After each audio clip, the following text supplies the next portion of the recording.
चलिए, तो अब हम आगे बढ़ते हैं। आज कल वर्क खत्म हो गया था, कंप्लीट कर लिया था हम लोगों ने। अब आज स्टार्ट करेंगे हीट से।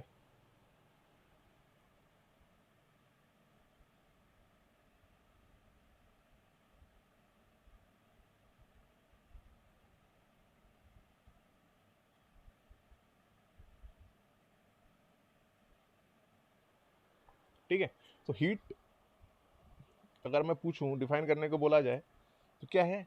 It is a form of energy in transit है, और जो जिसका interaction between system and surrounding में के बीच हो रहा है because of temperature difference.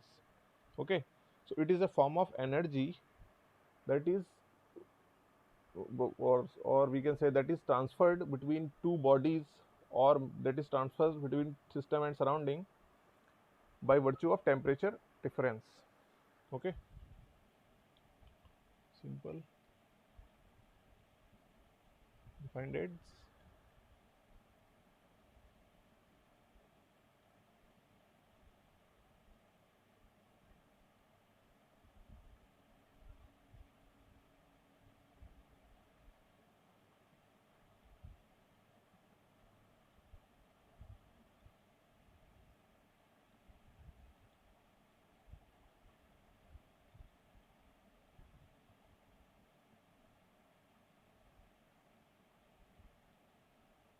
Okay, so if there is no temperature difference, then there will be a no heat transfer. Okay, so we can say, if I am representing heat with Q, so heat Q is directly proportional to change in temperature. Okay, and when you remove this sign of proportionality, then you will get a constant, it is called C delta T, and this C is called heat capacity.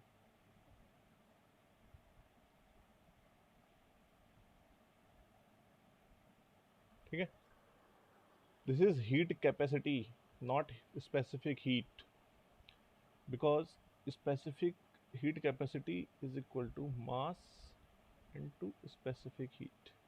Okay, this is specific heat.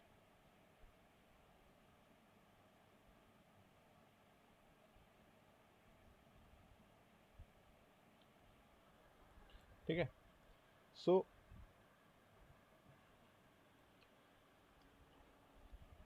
अब मैं बात करूं, अगर let us consider we have two bodies. First one is temperature T2, then sorry T1. Second one is T2. If T1 is greater than T2, and we put these two bodies in contact, so heat will transfer from this body to this body. Okay. अब मैंने बोला कि is it possible to increase the temperature of any body or any system without transferring the heat? Whether it is possible to increase the temperature of any system without transferring the heat, मतलब मैं heat transfer नहीं कर रहा हूँ, मतलब system और surrounding के बीच में कोई भी हीट ट्रांसफर नहीं हो रहा है, लेकिन उस सिस्टम का टेम्परेचर इंक्रीज हो जा रहा है। ये पॉसिबल है या नहीं है?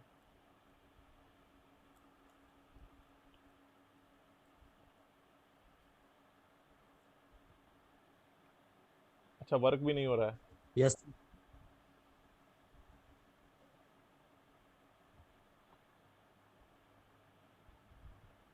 अगर वर्क भी ना हो तब?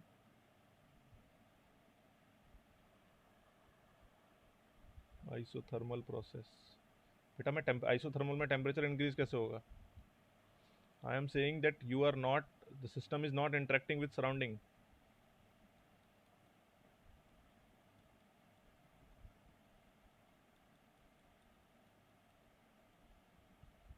ठीक है, तो टेम्परेचर, मैंने क्या कर दिया, इसको इंसुलेट कर दिया है। ठीक है, अब अगर सिस्टम के अंदर कोई केमिकल रिएक्शन हो रही है,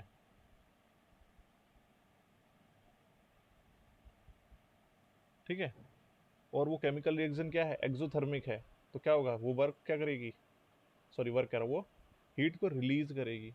आ रहा है समझ में? तो जैसे ही उसने हीट रिलीज करी सिस्टम के अंदर, तो क्या होगा, टेम्परेचर इंक्रीज हो जाएगा। फॉर एग्जाम्पल, अगर आपके सिस्टम में मान लो क्या कहते हैं, वो रखा हुआ है, क्या बोलूँ मैं यार, बर्निंग फ्यूल है, ठीक है। अब वो स्टार्ट कर रहा है बर्न करना, तो धीरे धीरे जैसे जैसे उसकी केमिकल एनर्जी बर्न करने में हीट में कन्वर्ट होगी, तो क्या होगा, सिस्टम का टेम्परेचर इंक्रीज हो रहा है। ऑल दो सिस्टम इज इंसुलेटेड, मतलब उसकी जो हीट है ना तो बाहर से अंदर आ रही है, अंदर से बाहर जा रही है, बट जो सिस्टम के अंदर का टेम्परेचर है वो इंक्रीज होगा, ठीक है। So we can say that I can have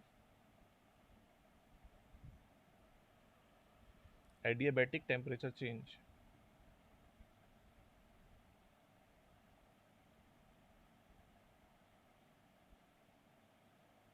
ठीक है। ऑन दी अदर हैंड अगर नॉन एडियाबैटिक करोगे वो तो सिंपल ही है, कोई भी आपने सिस्टम लिया, उसको हीट देना स्टार्ट कर दिया, अब हीट स्टार्ट करोगे तो temperature will change. This is non adiabatic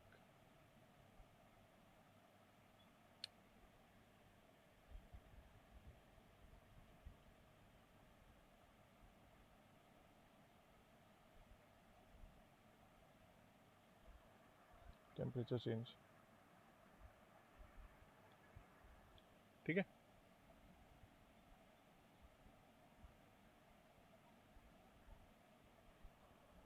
similarly अगर यहाँ केमिकल रिएक्शन थी, मान लो ये रूम था मेरा, इस रूम में मैं केमिकल रिएक्शन की बजाय, वो भी एक form in one form of chemical reaction ही हुई, मैंने यहाँ पे मान लो एक कैंडल रख दी, ठीक है, चलती हुई कैंडल रख दी मैंने, ठीक है। तो क्या हो रहा है, जो वैक्स है वो बर्न हो रहा है, और वो किस में कन्वर्ट होता जा रहा है, धीरे धीरे हीट में कन्वर्ट हो रहा है, ठीक है। तो सिस्टम का टेम्परेचर क्या हो रहा है, इंक्रीज हो रहा है, ठीक है। बट अगर मैं बोलूँ आपसे कि what is the overall energy, मतलब यू में क्या चेंजेस आ रहे हैं सिस्टम के, तो क्या होगा, यू कांस्टेंट है या यू चेंज हो रहा है। देखो हीट ट्रांसफर कोई हो नहीं रहा, वर्क ट्रांसफर कोई हो नहीं रहा है, ठीक है। तो अगर मैं फर्स्ट लॉ से देखूं तो डी यू इक्वल टू क्या हो जाएगा, वो भी जीरो हो जाएगा, ठीक है। फर्स्ट लॉ अभी हम पढ़ेंगे फॉर अ प्रोसेस, ठीक है। मतलब एनर्जी भी क्या है, कांस्टेंट है, ठीक है। चलिए फिर जब हम बात करते हैं हीट कैपेसिटी की,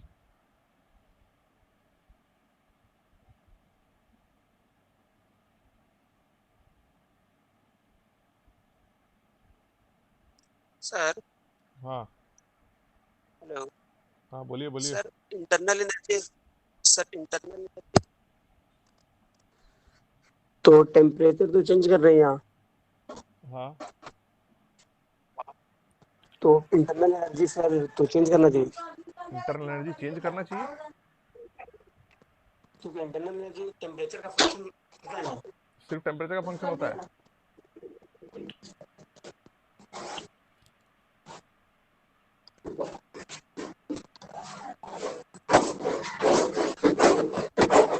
हेलो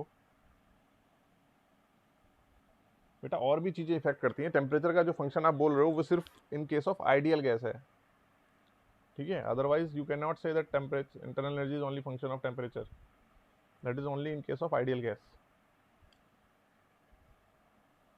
ठीक है। So heat capacity, when we say about it, what is the main purpose of heat capacity? It connects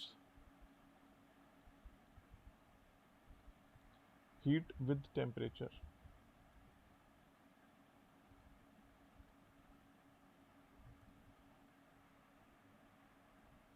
ठीक है।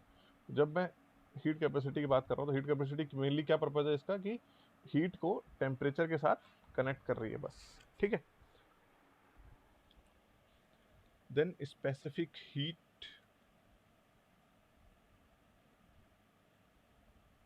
You all know the definition of specific heat, बताने की जरूरत है नहीं। इट इज क्या हो गया स्पेसिफिक हीट, किसी भी यूनिट मास का टेम्परेचर यूनिट डिग्री इंक्रीज करने के लिए जो भी मुझे हीट रिक्वायर्ड है, that is called specific heat, ठीक है। That you can easily find out, Q is equal to m into c into delta t, if m is equal to 1 and delta T is equal to 1, or change in temperature is also 1 degree, then Q will be equal to C. So simple, amount of heat required to increase the temperature of unit mass by 1 degree, that is called specific heat. Then there are mainly two types of specific heat. First one is specific heat at constant pressure, that is called Cp. Second one is specific heat at constant volume, that is called Cv. ठीक है, difference क्या है constant pressure and constant volume में? Just process का difference है बस. Constant pressure की जब मैं बात कर रहा हूँ तो if I M heating any substance और एनी मैटर,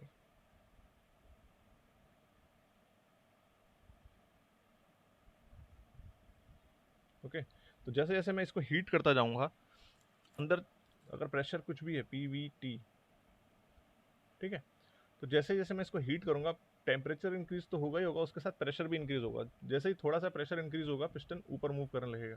ठीक है, तो जो मैं यहाँ हीट इनपुट कर रहा हूँ वो दो पर्पज के लिए, दो पर्पज में यूज हो रही है. First one is to increase temperature and second one is, आवाज नहीं आ रही थी सर आपकी. हेलो, अभी नहीं आ रही है? आ रही है सर, आ रही है. मतलब मेरा आ रही नेटवर्क चला है गया उधर. सर. सर हाँ, थोड़ी देर पहले नेटवर्क चला गया, येलो तो एक्सप्लेन करे थे क्या सर? सर येलो पेन मत यूज करिए सर, वो नोट्स पे ना ब्राइट करती रहती है, दिखाई कम देती है अच्छा सर. अच्छा, हाँ हाँ, ठीक है ठीक है ठीक है ठीक है, व्हाइट पेज पे. ओके ओके ओके, अब यूज नहीं करूँगा. ठीक है, आवाज आ रही है ना क्लियर? स्क्रीन भी दिख रही है? Yes sir. ओके, ठीक है. सो when we are heating any substance at constant pressure, that means that heat is being utilized for two things. First one is to increase the temperature, second one is to do the work against surrounding. ठीक है, surrounding के against work करना पड़ रहा है. जैसे क्योंकि जैसे ही वो पिस्टन अंदर प्रेशर इंक्रीज होगा ये पिस्टन बाहर की तरफ मूव करेगा. ठीक है, और अगर ये मेरा सिस्टम है तो ये किसके अगेंस्ट वर्क कर रहा है? सराउंडिंग के अंदर. ठीक है, तो जब मैं कांस्टेंट प्रेशर हीटिंग की बात कर रहा हूँ तो कांस्टेंट प्रेशर हीटिंग में जो हीट मैं सप्लाई कर रहा हूँ that is doing two things. First one is to increase the temperature and second one is to do the work against surrounding. When we talk about constant volume,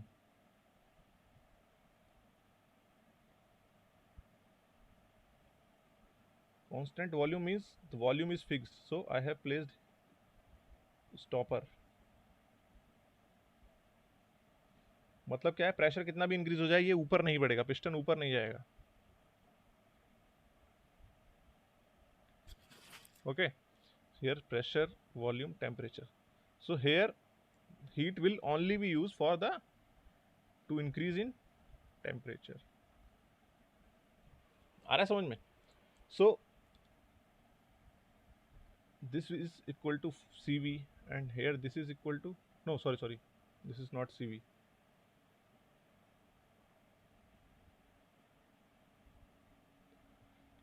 Here you can say this is Cv, but here you cannot say this is Cv. Total Q is not Cv. Cv is the part of heat which is increasing the temperature, that is you can say Cp for unit mass and for increasing the unit temperature. ठीक है, तो यहाँ पे क्या हो रहा है, जितनी भी हीट आप दे रहे हो, जब मैं कांस्टेंट वॉल्यूम की बात कर रहा हूँ, जितनी भी हीट आप दे रहे हो पूरी की पूरी यूटिलाइज हो जा रही है टेम्परेचर इंक्रीज करने में. ठीक है, तो आपको कम हीट देनी पड़ेगी टेम्परेचर इंक्रीज करने में, क्योंकि कहीं और यूज़ नहीं हो रही है. तो जितनी भी आपने दी पूरी की पूरी यूज़ हो गई. मान लो आपने 10 किलो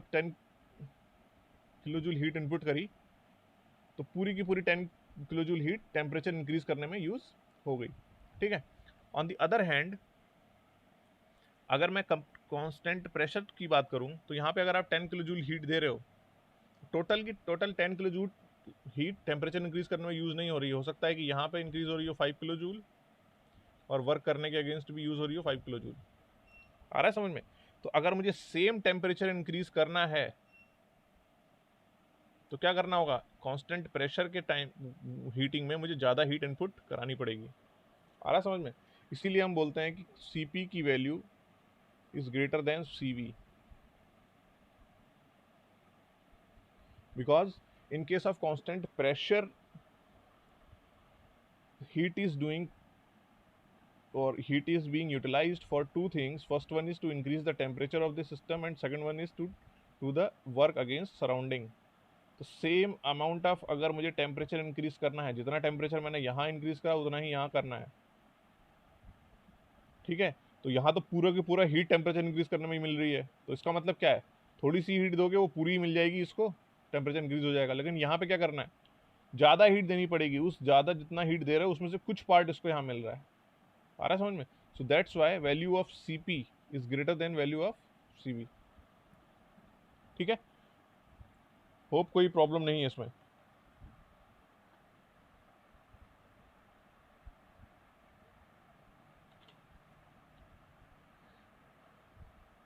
चलिए फिर आगे बढ़ते हैं।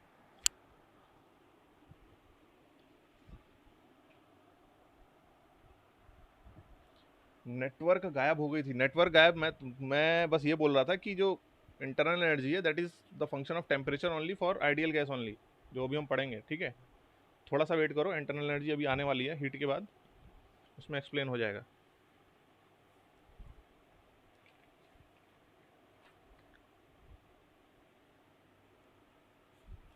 ठीक है, then next one is the first law of thermodynamics.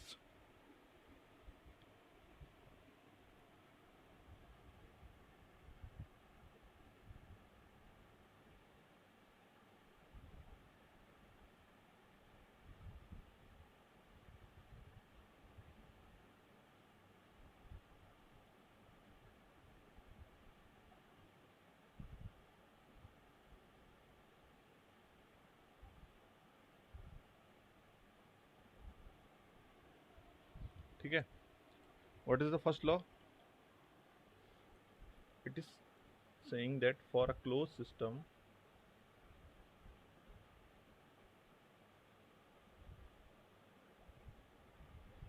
undergoing a cycle,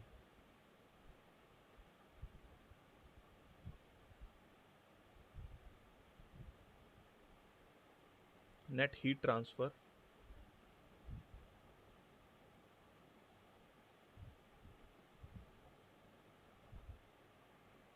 is equal to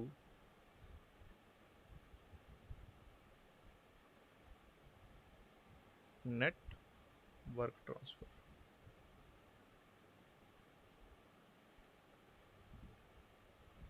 ठीक है, so what happened, Joules did an experiment and he found that I can increase the temperature of any substance by two ways. First is the heat transfer and second one is by work transfer. So he decided, he through the experiment found that for a cycle, whatever net heat is being transferred is equal to net work transfer.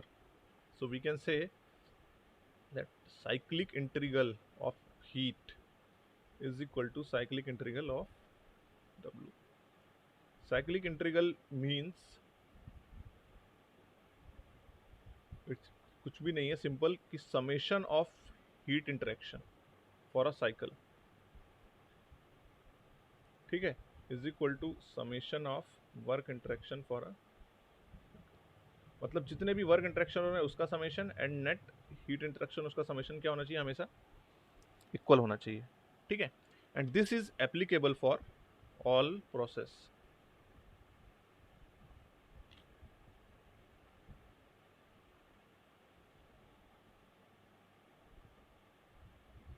whether it is reversible or irreversible। ठीक है, so this is the first law for a cycle.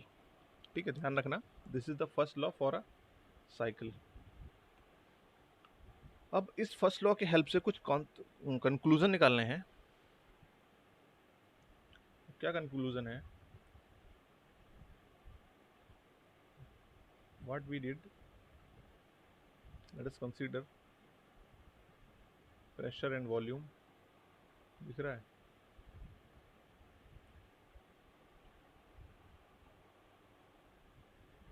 ठीक है,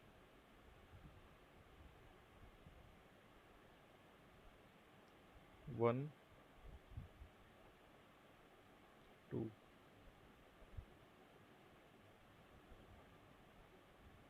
1A2,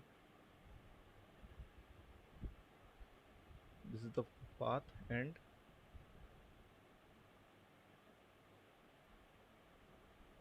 2B2 से backward गए. ठीक है, similarly एक one more path is there, see. ठीक है, तो बेसिकली यहाँ पे क्या कर रहे हैं हम लोग, मैंने क्या बोला कि एक स्टेट 1 है, दूसरी स्टेट 2 है. ठीक है, तो this is the forward path from 1 to 2, 1A2. अब मैंने एक बैकवर्ड पाथ सिलेक्ट किया 2B1. तो जैसे ही मैं इस पूरे दो पाथ को कंबाइन करूंगा तो मैं क्या मिल जा रहा है, मुझे एक साइकिल मिल जा रही है. जहाँ से मैंने स्टार्ट किया था वहीं से मैं एंड कर दे रहा हूँ. ठीक है, सिमिलरली मैंने एक 2 से 2 to 1, one new path is there which is going through C, 2C1. So if I am considering there is one more cycle 1A2 and 2C1, so there are basically 2 cycle are possible. ठीक है, so if I am considering cycle 1, 1A2 C1. ठीक है, so what will be the case, अगर मैं heat और net work interaction की बात करूं फॉर अ साइकिल, ये अप्लाई करूं तो क्या हो जाएगा,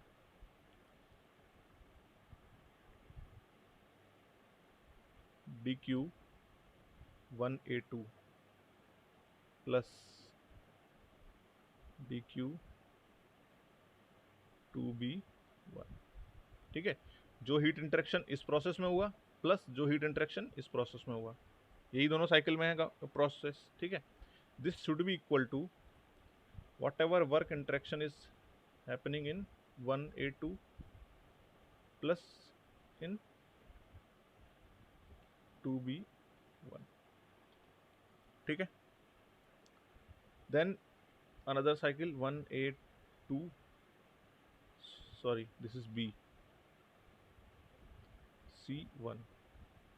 okay, so again del Q 1A2 plus dq 2C1 is equal to del W 1A2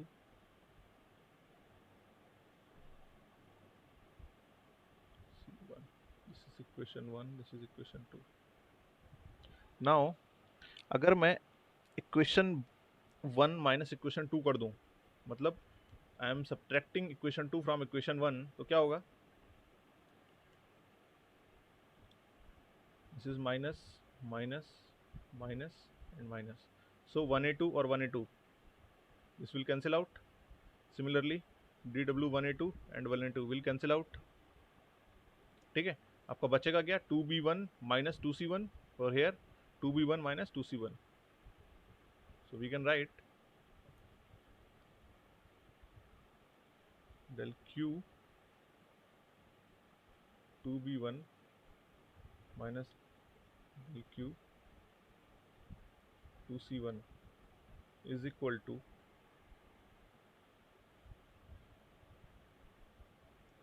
W 2B1 sorry minus W 2C1. ठीक है, अब देखो यहाँ पे जब मैं वर्क ट्रांसफर की बात करूंगा तो लास्ट लेक्चर से हमें पता है कि work transfer is a path function. अगर पाथ चेंज हो रहा है तो वर्क ट्रांसफर चेंज हो जाएगा. ठीक है, and work transfer for an reversible cycle is reversible process और quasi static process area under the curve. ठीक है, तो जैसे मैं बात कर रहा हूँ 2B1 की और 2C1 की, दोनों के लिए वर्क ट्रांसफर क्या होगा, डिफरेंट होगा. ठीक है, क्योंकि क्या कर रहा है, पाथ पे डिपेंड कर रहा है और एरिया अंडर द कर्व है. अब मैं बात करूँ क्वासी स्टैटिक की, तो we can say that this is not equal to 0, क्योंकि ये बोथ क्वांटिटीज आर डिफरेंट। अगर दोनों क्वांटिटी डिफरेंट हैं तो ये इक्वल जीरो के इक्वल नहीं होगा, ठीक है। तो अगर right hand side is not equal to zero then left hand side is also not equal to zero. तो ये क्या आपको कंक्लूड कर रहा है कि dq2b1 is also not equal to dq2c1। आ रहा है समझ में? मतलब सेम एंड पॉइंट्स हैं दोनों प्रोसेस के, सॉरी दोनों पाथ के लिए, बट पाथ चेंज हो जा रहा है। मुझे एंड पॉइंट सेम है, 2 से 1 आ रहा हूँ दोनों केस में, but the path is changing, so the heat is also not equal, heat interaction is also not equal. So this conclude that heat is also a path function।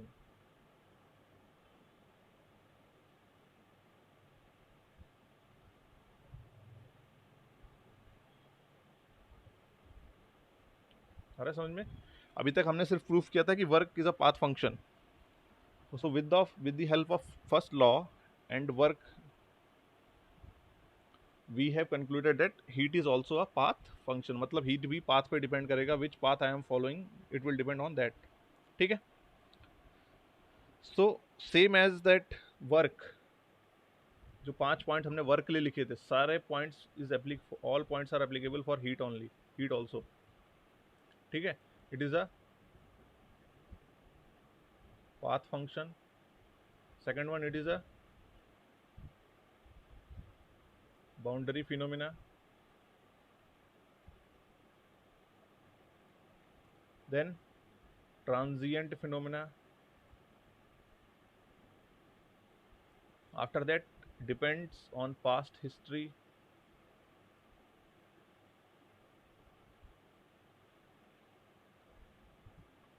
and last inexact differential।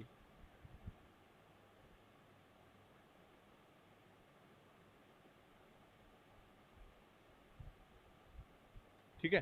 Same as जो भी points work के लिए applicable थे, सारे points heat के लिए भी applicable होंगे, ठीक है।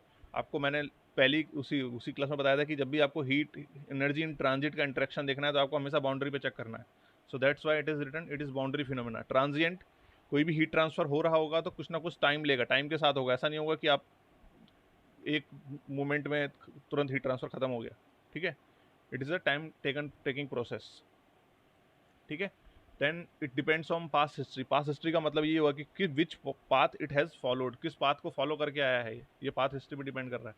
एंड इन एग्जैक्ट डिफरेंशियल आपको बता ही रखा है कि मैंने क्या होता है इन एग्जैक्ट डिफरेंशियल, ठीक है। देन नेक्स्ट कंक्लूजन, ठीक है। अब ये जो मेरी इक्वेशन थी, इसको इक्वेशन 3 ले लो, ठीक है। अब इस इक्वेशन 3 को मैंने क्या किया कि इस C वाले टर्म्स को, 2C1 वाले पाथ के टर्म्स को एक साइड ले गया और 2B1 वाले पाथ के टर्म्स को एक साथ लेके आ गया, ठीक है। तो क्या हो गया यहाँ पे, del Q 2B1 minus del W 2B1 is equal to del Q 2C1 minus del W 2C1।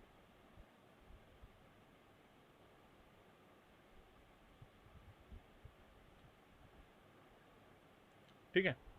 अब देखो, जब मैं इसको इस इक्वेशन को चेक कर रहा हूं,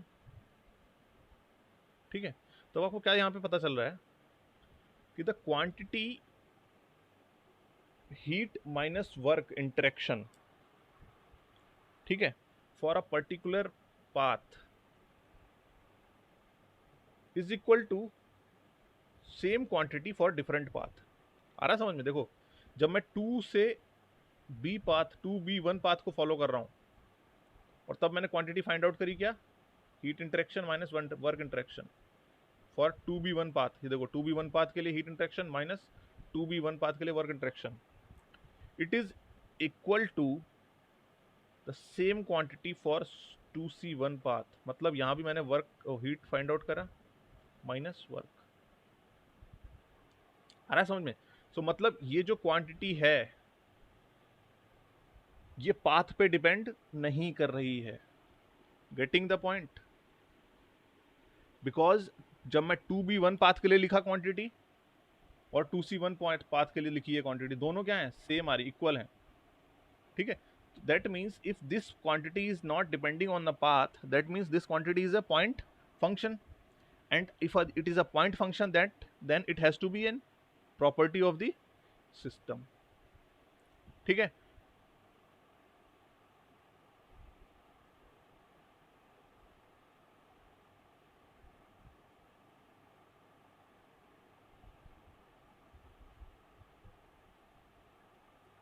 so heat is a path function from first law, dq minus dw is equal to 0 from principle of homogeneity.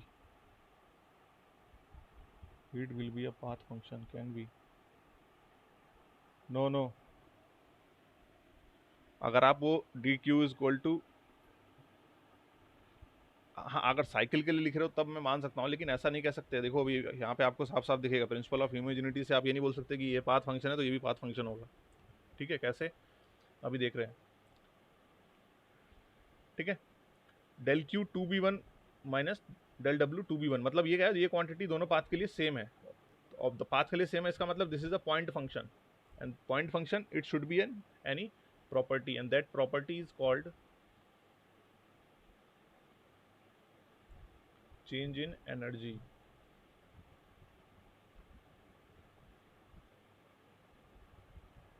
ठीक है, अब देखो यहाँ ये पाथ फंक्शन है, ये पाथ फंक्शन है, but difference of path function is not a path function, it is a point function.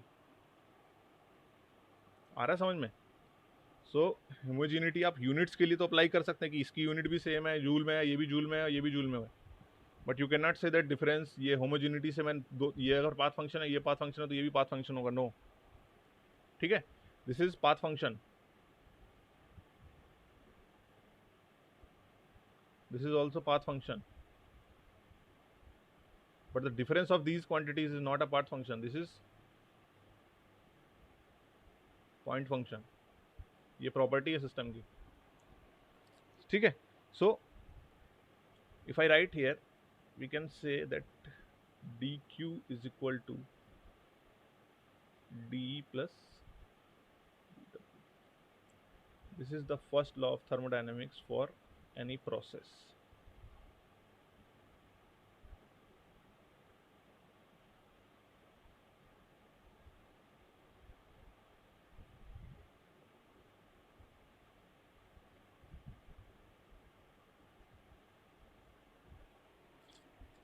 ठीक है, यहां तक किसी को कोई प्रॉब्लम है?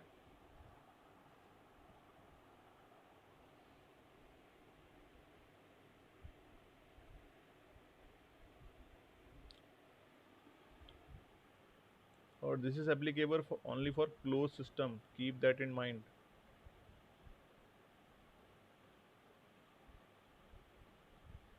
ओपन सिस्टम की बात नहीं कर रहे हैं हम कहीं भी। First law of thermodynamics for close system, ठीक है, और can be applied for all the process, reversible और इरिवर्सिबल।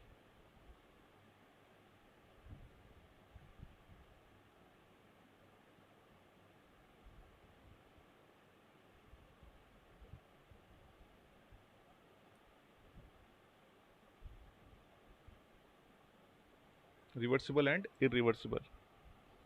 ठीक है, अब क्या है, मैं धीरे धीरे इसको सिंप्लीफाई करूंगा और जैसे जैसे अजम्पशन लेता जाऊंगा ये थोड़ा बहुत चेंज होता जाएगा। ठीक है, अब जब मैं बात कर रहा हूँ ई की, टोटल एनर्जी की,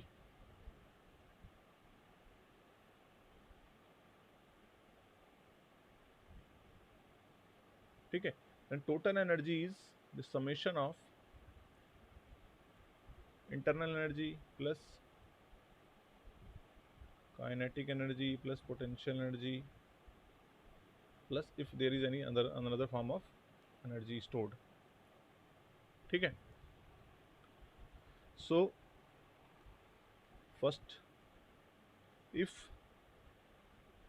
change in kinetic energy and change in potential energy, ठीक है, is approximately 0, मतलब जो चेंज आ रहा है kinetic energy में during a process and the change in potential energy during the process is approximately zero. ध्यान रखना, change और value of kinetic energy is two different thing. अगर मैं चेंज बोल रहा हूँ इसका मतलब है कि कोई वैल्यू में जो final velocity, sorry final kinetic energy और इनिशियल काइनेटिक एनर्जी में चेंज नहीं है. मतलब अगर मेरे पास काइनेटिक एनर्जी एट स्टेट 1 हो सकता है कि 1000 किलो जूल हो, बट काइनेटिक एनर्जी अगर स्टेट 2 पे भी 1000.005 किलो जूल है, दैट मीन्स डेल्टा के इज अप्रॉक्सीमेटली जीरो.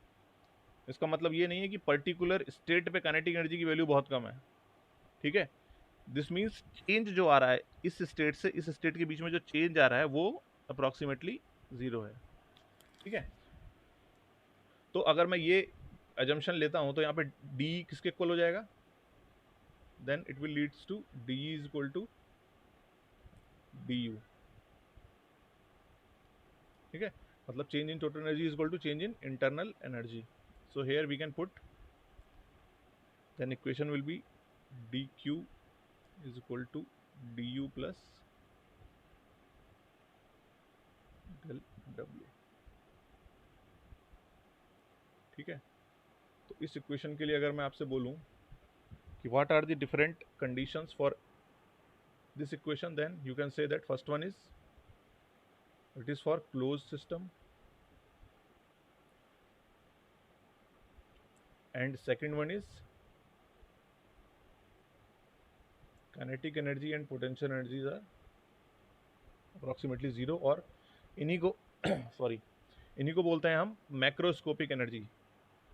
ठीक है, microscopic energy is internal energy, whatever happening inside molecular level, that's why it is called microscopic, and these are the macroscopic energy.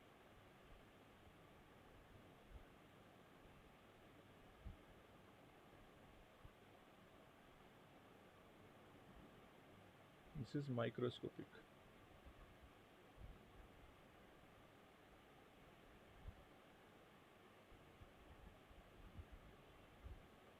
ठीक है, यहाँ हम देख रहे हैं सिस्टम एज अ होल के पास, सिस्टम एज अ होल में क्या वेलोसिटी है, क्या पोटेंशियल एनर्जी है, क्या डेटम हाइट है उसके पास. ठीक है, लेकिन मॉलिक्यूलर लेवल पे भी जो मोशन हो रहे हैं, जो इसकी वाइब्रेशनल एनर्जी है मॉलिक्यूल्स की, स्पिन एनर्जी है मॉलिक्यूल्स की, ठीक है, जो भी वेलोसिटी है वो सब किसके अंदर आ रही है, माइक्रोस्कोप, उसकी इंटरनल एनर्जी के अंदर. ठीक है, that's why we are calling it microscopic energy. So इसकी जगह पे हम ये भी लिख सकते हैं क्या कि मैक्रोस्कोपिक एनर्जी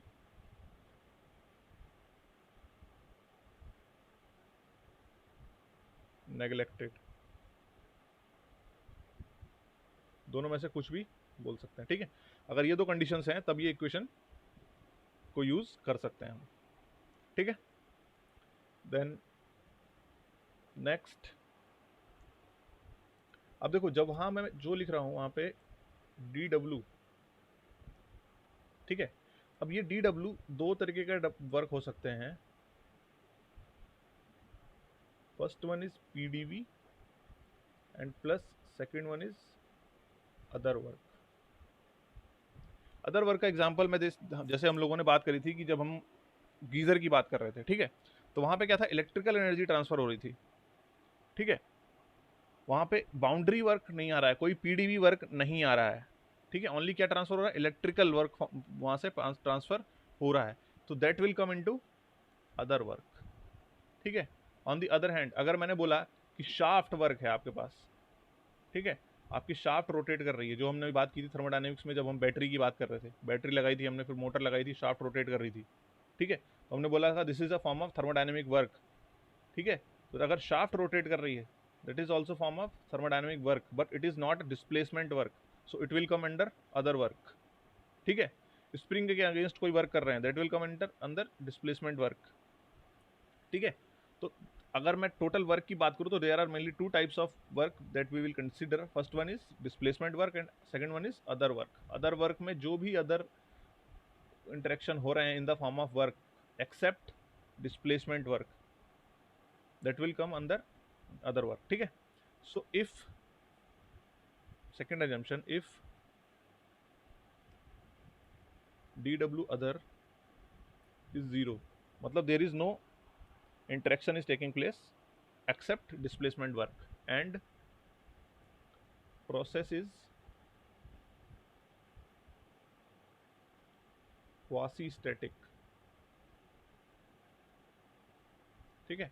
अगर प्रोसेस क्वासी स्टैटिक है तो D W P D V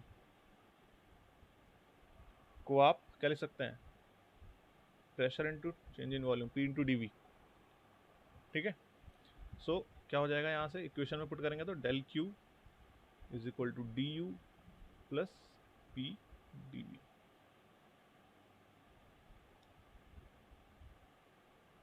ठीक है। तो अगर आप इस इक्वेशन के लिए आपको लिखने हैं what are the different constraint, first one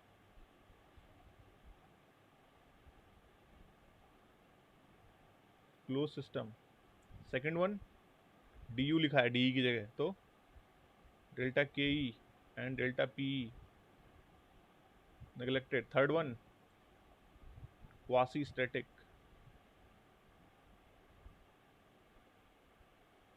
and last one del w other 0. These are the assumptions or these are the conditions that should be satisfied for using del q is equal to du plus p dv, ठीक है। सो ये ध्यान में रखना, max कुछ कभी कभी क्या होता है कि सिर्फ ये इक्वेशन ही दे देता है और इक्वेशन पूछेगा कि कब एप्लीकेबल है ये बताइए, ठीक है। तो आपको अगर पता होगा कि क्या क्या कंस्ट्रेंट लगाए मैंने अप्लाई किए थे तब ये इक्वेशन पे पहुंचा था, तब आप इजीली कर सकते हैं, अदरवाइज प्रॉब्लम होगी, ठीक है। यहां तक किसी को कोई प्रॉब्लम है?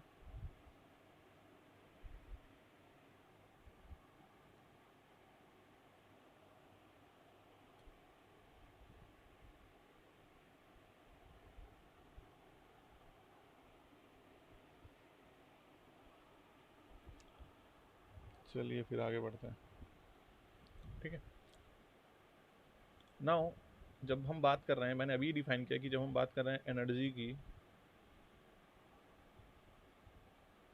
विच इज डिफाइंड बाय ई, ठीक है। So energies are very basically mainly two types. First one what we have discussed yet just now, first one is macroscopic and second one is microscopic, ठीक है।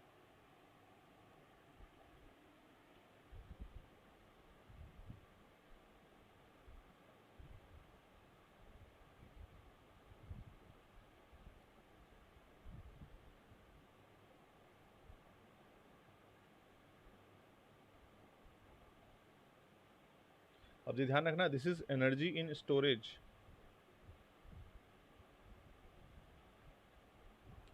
ठीक है।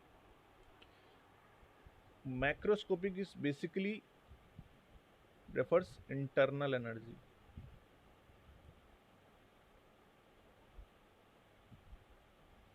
where you can include number of energies like molecular randomness, molecular kinetic energy, ठीक है, molecular vibrational energy,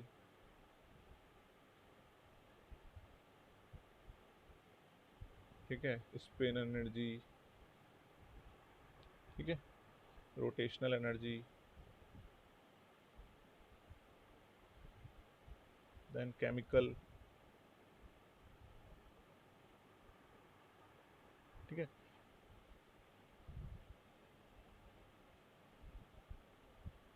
latent heat, so whatever these energy are stored inside the matter, these are called internal energy, ठीक है। then microscopic energy we have already discussed, kinetic energy and potential energy, ठीक है। तो जब हम बात करेंगे for an isolated system,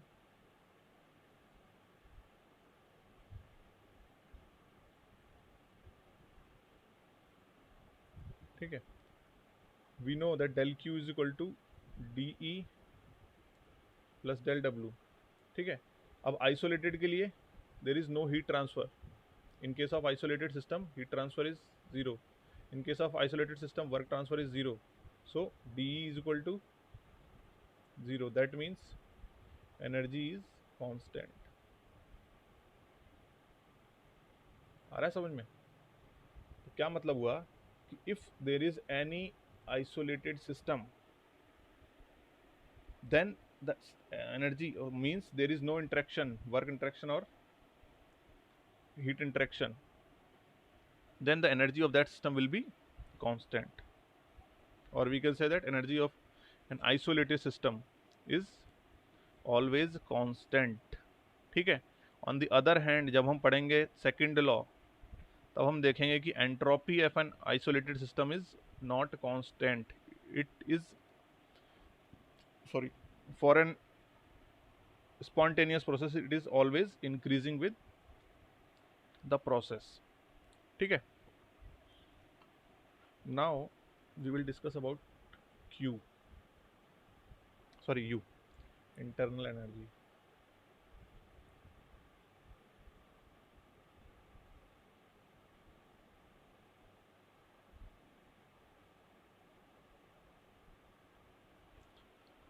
So let us say that internal energy is a function of temperature and volume. ठीक है. So अगर मैं internal energy को function ले रहा हूँ temperature and volume का, then if I want to find out change in internal energy du, then what will be the du? From total derivative it will be del u over del t at constant volume dt plus del u over del v at constant temperature dv. Okay. अब क्या है, first one, अगर मैंने assume किया कि process reversible है, ठीक है, और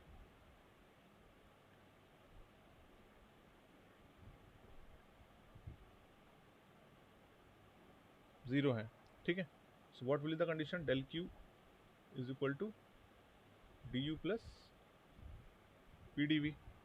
ठीक है. सेकेंड, इफ आइसोलेटेड, देन क्या होगा? डी क्यू जीरो, ये भी zero, D W, D U क्या हो जाएगा? जीरो, जो हमने अभी देखा. ठीक. If I am talking about adiabatic,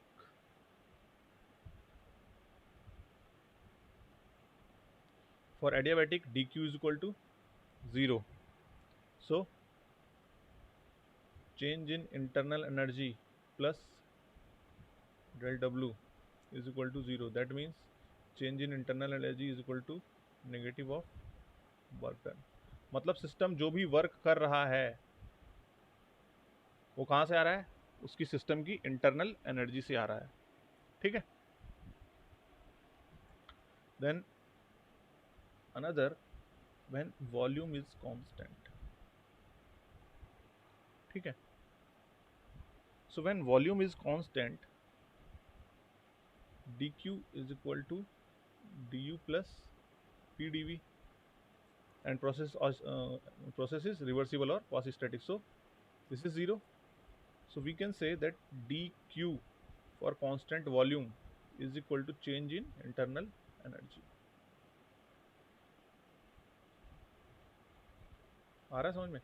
इस चीज को याद रखना बहुत इंपॉर्टेंट चीज है. That heat transfer for a constant volume process is equal to change in internal energy. ठीक है. Now इस इक्वेशन से, इस equation A, if I am having a constant volume process, ठीक है, तो for constant volume process क्या होगा? dV will be zero. We can write from equation A,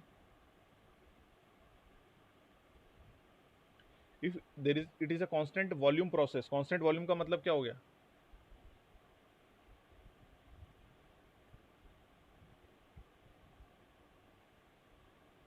change in volume zero. तो यहाँ पे जैसे मैंने dV is equal to zero put किया, du इज इक्वल टू क्या आ गया? du is equal to del u over del t at constant volume dt. ठीक है. और du अभी हमने देखा कि du किसके इक्वल है कांस्टेंट वॉल्यूम प्रोसेस में? हीट ट्रांसफर के इक्वल है. आ रहा है समझ में? ये इक्वेशन बी ले लो. तो जैसे ही मैंने इक्वेशन ए में constant volume dv equal to 0 put किया तो यहाँ बचा क्या, du equal to del U over del T constant volume into dt, ये मैंने यहाँ लिखा। और सेम वही हमने पीछे देखा इक्वेशन बी से कि जब कांस्टेंट वॉल्यूम है तो du किसके इक्वल है, हीट ट्रांसफर के, ठीक है। So I can write here it is equal to del Q, किसमें, कांस्टेंट वॉल्यूम प्रोसेस में जो हीट ट्रांसफर हो रहा है वो। अब कांस्टेंट वॉल्यूम प्रोसेस में हीट ट्रांसफर किसके इक्वल होता है, अभी हमने पढ़ा है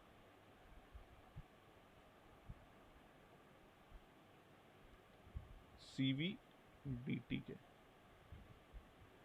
अभी हमने पढ़ा कि Q is proportional to C dt, ठीक है। तो जब कांस्टेंट प्रेशर होगा तो CP dt एंड जब when constant volume is process is there then CV dt। तो अगर आप इन दोनों इक्वेशन को कंपेयर करोगे इसका मतलब क्या है कि ये जो क्वांटिटी है किसके इक्वल है, देखो dt से dt कैंसिल है, ये क्वांटिटी क्या बची, CV के इक्वल है। आ रहा है समझ में? So you can write del u over del t at constant volume is equal to CV, ठीक है। तो जब ये CV है तो इस इक्वेशन की वैल्यू को इक्वेशन 1 में पुट करने में du इज इक्वल टू क्या आ गया, CV dt plus del u over del v at constant temperature dv,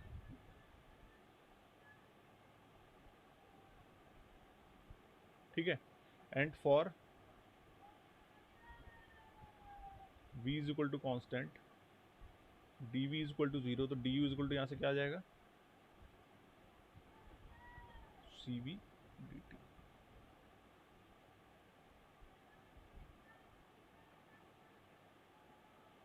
मतलब अगर मेरे पास कांस्टेंट वॉल्यूम प्रोसेस है then my internal energy is a function of temperature only for all substance. मैंने कहीं भी किसी सब्सटेंस का जम्पशन नहीं लिया इसको अभी तक यहाँ तक कंक्लूड करने के लिए। मैंने कहीं नहीं बोला आइडियल गैस है, अभी तक कहीं नहीं बोला है, स्टार्टिंग से लेके देख लो। यहाँ इक्वेशन डिफाइन करी मैंने, यहाँ सिर्फ क्वासी स्टैटिक प्रोसेस लिया है जम्पशन, उसके बाद सर इक्वेशन इक्वेशन मुझे बता दीजिए सर एक बार।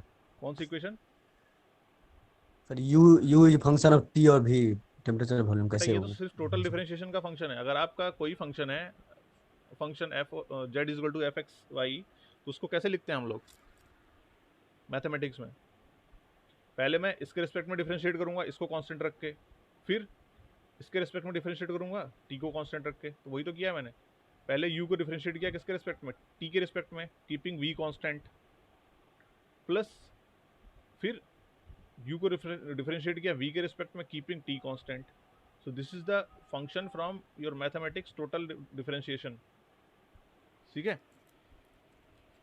कुछ सर नहीं है। कैसे पता चलेगा कि इंटरनल एनर्जी फंक्शन है टेम्परेचर वॉल्यूम का? कैसे पता लगेगा, यही पता लगाने के लिए तो हम ये यस पूरा सर, टेम्परेचर। प्रोसेस कर रहे हैं। दैट वी हैव अज्यूम्ड कि लेट अस से internal energy is a function of temperature and volume, ठीक है। एज्यूम किए हैं सर जी हाँ हाँ वो। हाँ, ठीक है। Okay sir. So then we have concluded this equation. Then उसके बाद जब मैं पूरा सॉल्व किया, कहाँ गया, ठीक है, तब मुझे यहाँ से ये पता लग रहा है कि अगर मैं कांस्टेंट वॉल्यूम प्रोसेस लेके चल रहा हूँ तब क्या होगा, dv 0 हो गया and du is equal to क्या, CV dt। तो मतलब अगर मैं कांस्टेंट वॉल्यूम की बात, प्रोसेस की बात करूँ तो change in internal energy is always equal to CV dt, means it is a function of temperature only, volume का फंक्शन नहीं है, ठीक है। सो इसलिए मैंने लिखा u is a function of temperature only for any substance for constant volume process, ठीक है। ये ध्यान में रखना जो लिख रहा हूं मैं, अगर कांस्टेंट वॉल्यूम प्रोसेस है तो मुझे सब्सटेंस देखने की जरूरत नहीं है, डायरेक्ट मैं du equal to CV dt apply कर सकता हूं, ठीक है। अब देखो ये वाला जो पहला टर्म था वो तो हमने फाइंड आउट कर लिया। अब दूसरा टर्म फाइंड आउट करना है कि इस ये टर्म का मतलब क्या होगा, क्योंकि पहला टर्म तो हमने क्या पता चला कि ये CV के इक्वल है। Now I want to find out this second term. उसके लिए जूल ने एक एक्सपेरिमेंट किया, ठीक है, that is called Joule's free expansion experiment.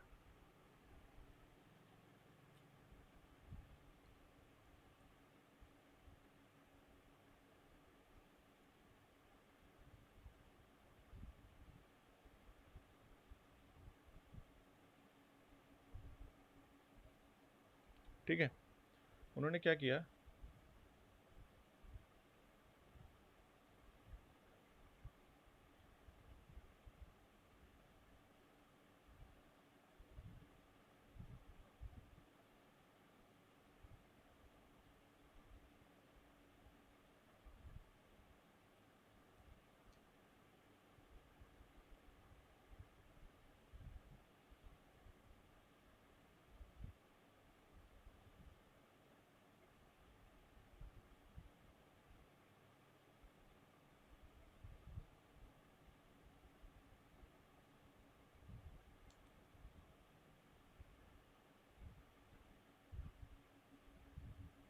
ठीक है, एक इंसुलेटेड चैम्बर है, उसके अंदर दो बल्ब हैं, एक बल्ब में गैस भरी है और दूसरे में वैक्यूम है, ठीक, और दोनों बल्ब को एक वॉल्व के थ्रू ज्वाइन कर दिया। ठीक है, अब वॉल्व के थ्रू ज्वाइन किया और जैसे ही मैं वॉल्व इसको ओपन करूंगा तो गैस क्या होगी, इस बल्ब से इस बल्ब की तरफ फ्लो करना स्टार्ट कर देगी, एक्सपेंड होगी, एक्सपेंशन होगा। ठीक है, एक्सपेंशन होगा। अब मैं अगर फर्स्ट लॉ अप्लाई करूं तो del Q is equal to क्या होगा, D U plus del W. ठीक है, अब देखो अदर वर्क कहीं से दिख नहीं रहा मुझे। सबसे पहले तो क्यू की बात करते हैं, इंसुलेटेड है, जीरो हो गया। There is no other type of work, और पीडीवी वर्क भी नहीं हो रहा है। क्यों? क्योंकि किसके अगेंस्ट में गैस एक्सपेंड हो रही है, वैक्यूम के अगेंस्ट में, मतलब there is no pressure, so D W will also be zero. So यहां से क्या मिल रहा है मुझे, D U is equal to zero. ठीक है, मतलब इस एक्सपेरिमेंट के लिए और इस एक्सपेंशन के लिए डी यू की वैल्यू क्या है, जीरो है। ठीक, तो अगर मैं इस एक्सपेंशन के लिए डी यू की वैल्यू जीरो को यहां पुट करता हूं इस वाली इक्वेशन में, तो क्या हो जाएगा यहां से, zero is equal to C V D T plus del u over del v at constant temperature dv. So from here del u over del v at constant temperature is equal to minus cv dt over dv. किसके लिए, जब u constant है। ठीक है, यहाँ पे u constant है। ठीक, अब देखो दिस इक्वेशन, ये जो क्वांटिटी है लेफ्ट हैंड साइड में, इसको मैं मेजर नहीं कर सकता, लेकिन जो राइट हैंड साइड में क्वांटिटी है इसको मैं डायरेक्टली मेजर कर सकता हूं। क्यों? क्योंकि जैसे जैसे वॉल्यूम एक्सपेंशन हो रहा है I can read measure the temperature inside this experiment. ठीक है, सो ये एक मेजरेबल क्वांटिटी मिल गई मुझे।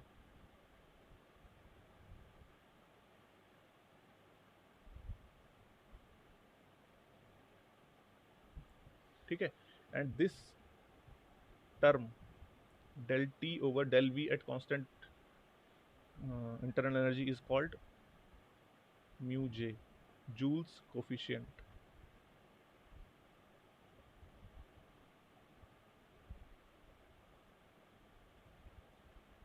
आ रहा है समझ में क्या बोल रहा मैंने?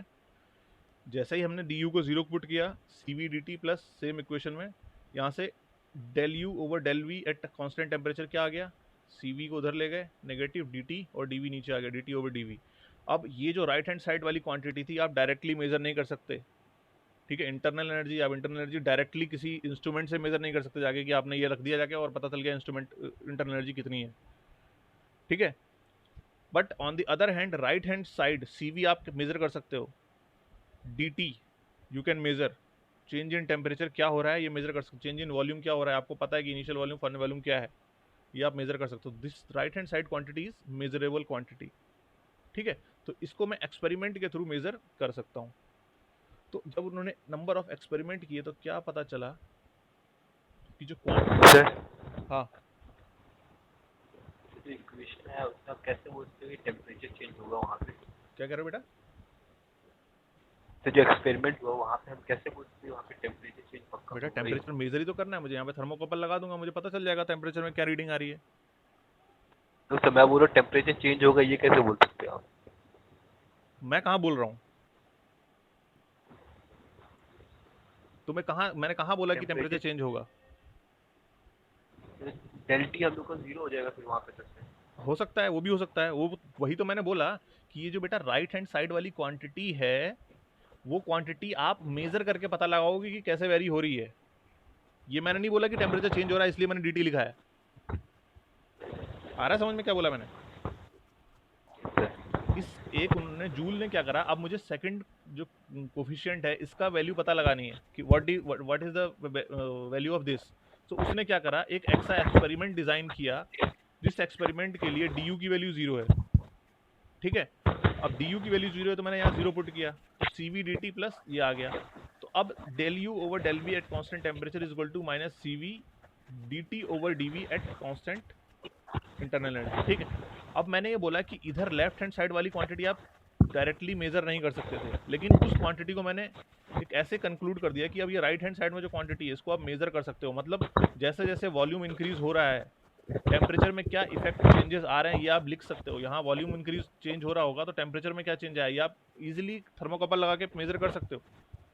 कोई भी थर्मोमीटर वहाँ पुट करो, टेम्परेचर चेंज हो रहा है या नहीं हो रहा है ये आप फाइंड आउट कर सकते हैं, नहीं कर सकते एक्सपेरिमेंटिकली? बताओ। हाँ सर कर सकते हैं। हाँ तो वही मैं बोल रहा हूँ, मैंने ये नहीं बोला कि बेटा कि टेम्परेचर चेंज होगा या नहीं होगा, ये तो मैं बोल ही नहीं रहा हूँ, ठीक है। क्योंकि मैं क्या कहते हैं, मैंने एक्सपेरिमेंट तो किया नहीं है। जो भी बोलेंगे कौन बोलेंगे? जूल भाई साहब बोलेंगे, ठीक है। मैं तो बोल ही नहीं सकता। तो क्या करना है, बस एक्सपेंशन, ये वॉल्व ओपन करना है, एक्सपेंशन होगा वो गैस का। उस एक्सपेंशन के during that expansion what is the change in temperature that we have to find out. अगर वो पता कर गया, चल गया हमको, तो इस वैल्यू को हम पता कर सकते हैं, ठीक है। और इस वैल्यू को हमने एक टर्म दे दिया dt over del v at constant entropy, that is Joule's coefficient, ठीक है। तो जब उन्होंने एक्सपेरिमेंट किया mu J Joule's coefficient, that he found that mu j is equal to 0 for all ideal gases। मतलब अगर वो आइडियल गैसेस की कंडीशन या आइडियल गैस लेके या आइडियल गैस कंडीशन में ऑपरेट कर रहे हैं तो जो टेम्परेचर में कोई भी चेंज नहीं आ रहा है, मतलब गैस एक्सपेंड तो हो रही है लेकिन there is no change in temperature, del T 0 है। So that's why mu J is equal to 0 for ideal gases. On the other hand, if they are taking real gases, then mu j is not equal to 0 for real gases. This he found experimentally.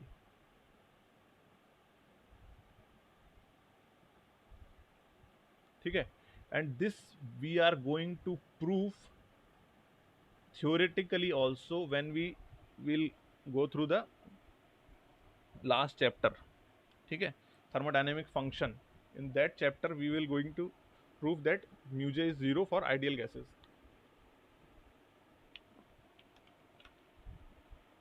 ठीक है। तो अब क्या हुआ यहाँ पे, if mu j is 0 for ideal gas, तो हमारी du इज इक्वल टू क्या था अभी, cv dt माइनस, सॉरी हाँ माइनस हो जाएगा, देखो del U over del T at constant temperature की जगह क्या पुट कर सकता हूँ मैं, माइनस cv, और डेल टी ओवर dv की जगह म्यू जे, तो माइनस cv म्यू जे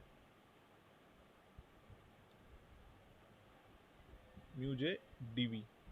ये इक्वेशन आ गई मेरी। Now from the experiment condition we know that mu J is equal to 0 for ideal gases. जैसे ही म्यू जे 0 हो गया, du क्या हो जाएगा,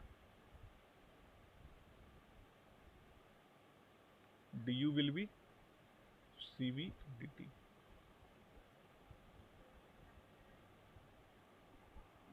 आ रहा है समझ में? मतलब फंक्शन ऑफ टेम्परेचर ओनली, किसके लिए? For ideal gas any process. ठीक है, आइडियल गैस अगर है मेरे पास तो कोई भी प्रोसेस हो, मेरे जो इंटरनल एनर्जी है that is the function of temperature only. आ रहा है समझ में? तो दो चीजें हमने कंक्लूड की यहाँ पे अभी तक जितना हमने फाइंड आउट किया। First one is D U is equal to C V D T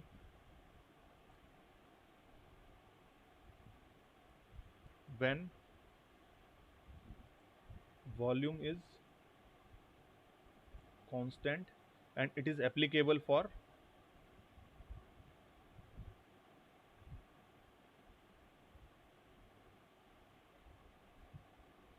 all substance. Okay, on the other hand, second one we have concluded that du is equal to cv dt, but for ideal gas and all the process.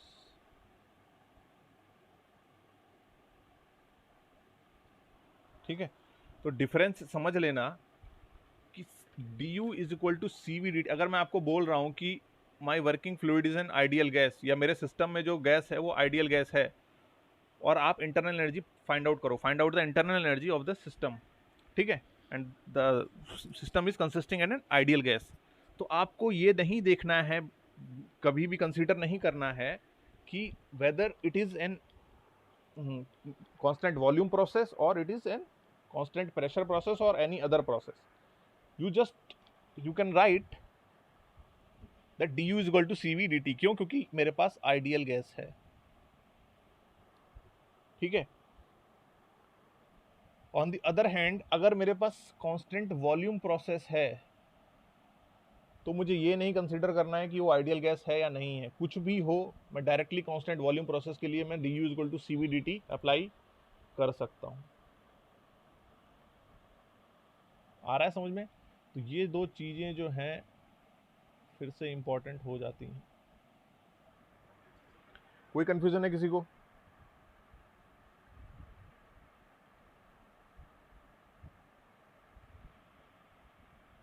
Sir हाँ, sir ये D U is equal to C V D T minus C V mu J D V जो है, हाँ, ये equation तो constant constant volume process के लिए है ना, जो लिया है सो कहाँ है बेटा कांस्टेंट वॉल्यूम प्रोसेस के लिए? कहाँ वॉल्यूम कांस्टेंट है? पिछले पिछले वाले स्लाइड में जो प्रूफ किया है ना सर, ये शो किया है ना, वॉल्यूम कहाँ कांस्टेंट है डी यू वहाँ पे? इजक्वल कहाँ है वॉल्यूम कांस्टेंट? सर इससे पहले यहाँ लिखा है sir for V is equal to C. हाँ, अरे वो मैंने v is equal to C, इस वाली ये जो इक्वेशन दिख रही है तुम्हें ऊपर टॉप पे, यस सर। दिस इक्वेशन क्या कह रही है? cv dt प्लस इतना प्लस dv। अब मैंने बोला कि अगर इस इक्वेशन में dv जीरो हो जाए, dv जीरो कब होगा? जब वॉल्यूम कांस्टेंट होगा। So when yes sir.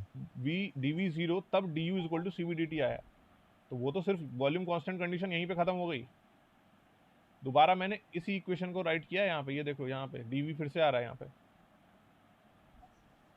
Same equation मैंने राइट करी है यहाँ पे, ये फिर से, ठीक है, ये इक्वेशन बस du को यहाँ से, क्योंकि यहाँ मैंने फाइंड आउट किया du जीरो है तो जीरो पुट किया, cv dt plus del u over dt dv। ठीक है, तो कांस्टेंट वॉल्यूम नहीं है वो। ठीक है, ठीक है यस सर। ओके,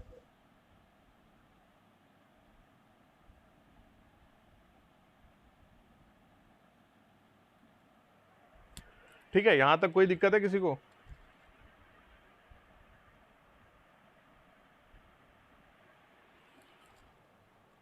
चलिए फिर आगे बढ़ते हैं।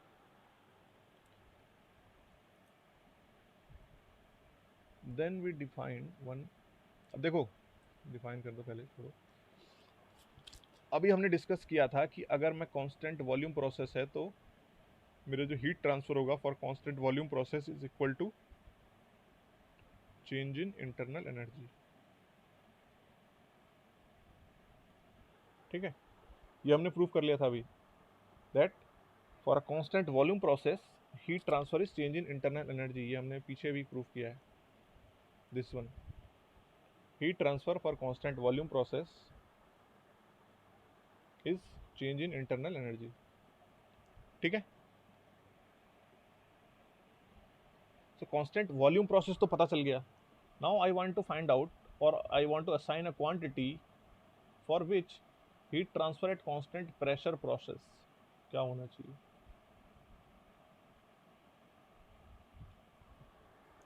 ठीक है, so for that we define a term that is called enthalpy।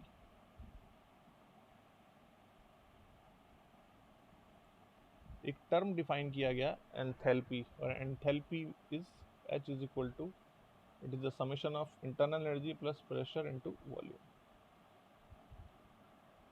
This is called enthalpy. आ रहा समझ में? सो अब क्या हुआ, if I want to find out dH, so what will be the condition, du plus pdv plus dp into V, यही होगा। इस इक्वेशन को अगर मैं डिफरेंशिएट करूंगा तो क्या होगा, D H is equal to D U plus P D V plus V D P लिख लो या पी डी वी लिख लो, वी डी पी लिख लो, ज़्यादा बेटर रहेगा।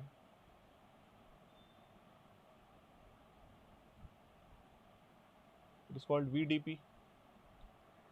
ठीक है, एंड इफ मुझे फाइंड आउट करना है कांस्टेंट प्रेशर प्रोसेस के लिए, तो P is equal to constant, अगर प्रेशर कांस्टेंट है तो डी पी क्या हो जाएगा, 0।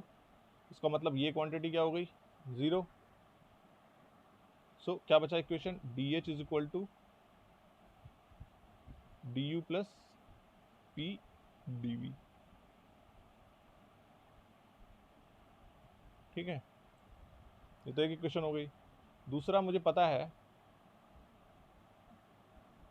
Sorry, from first law for close system,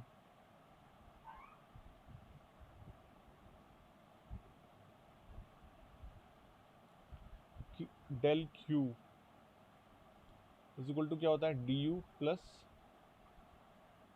del W. ठीक है, अब मैं बोल रहा हूँ अगर अदर वर्क 0 है and process is quasi static,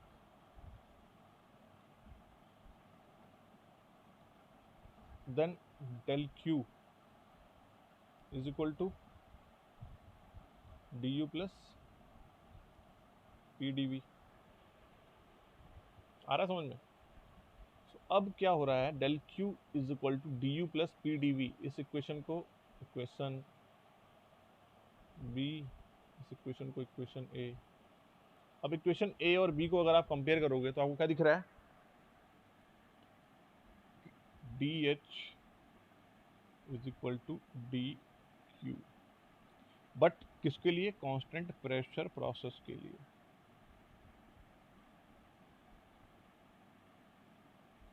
आ रहा है समझ में? जैसे ही मैंने यहाँ पे कांस्टेंट प्रेशर एज्यूम्पशन लिया तब D P is equal to 0 हुआ, तो then D H is equal to D U plus P D V. So that's why D U plus P D V, D H is equal to D U plus P V and D Q is equal to also D U plus P D V from first law. So अगर आप right hand side compare करोगे, इसका मतलब क्या है, D H is equal to D Q के। So D H is equal to D Q for constant pressure process. ठीक है, तो this is also one of the main important result. ठीक है, तो ध्यान रखना, अगर मैं कांस्टेंट वॉल्यूम प्रोसेस की बात कर रहा हूँ तो for constant volume process heat transfer is equal to change in internal energy. On the other hand, for constant pressure process heat transfer is equal to change in enthalpy। ठीक है, ये कभी कभी प्रूफ करने को तो गेट में क्या आएगा, लेकिन पूछ लेता है कि what is the heat transfer in case of constant pressure process is equal to change in internal energy is equal to work transfer is equal to change in enthalpy. ठीक है, none of these.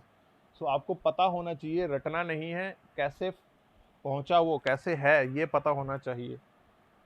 ठीक है, otherwise हो सकता है कि किसी gate निकालने के बाद किसी इंटरव्यू में चले गए तो वहां वो पूछ लेगा कि प्रूव दैट. आपको पता है कि इसके इक्वल होता है लेकिन कैसे होता है ये प्रूफ करो.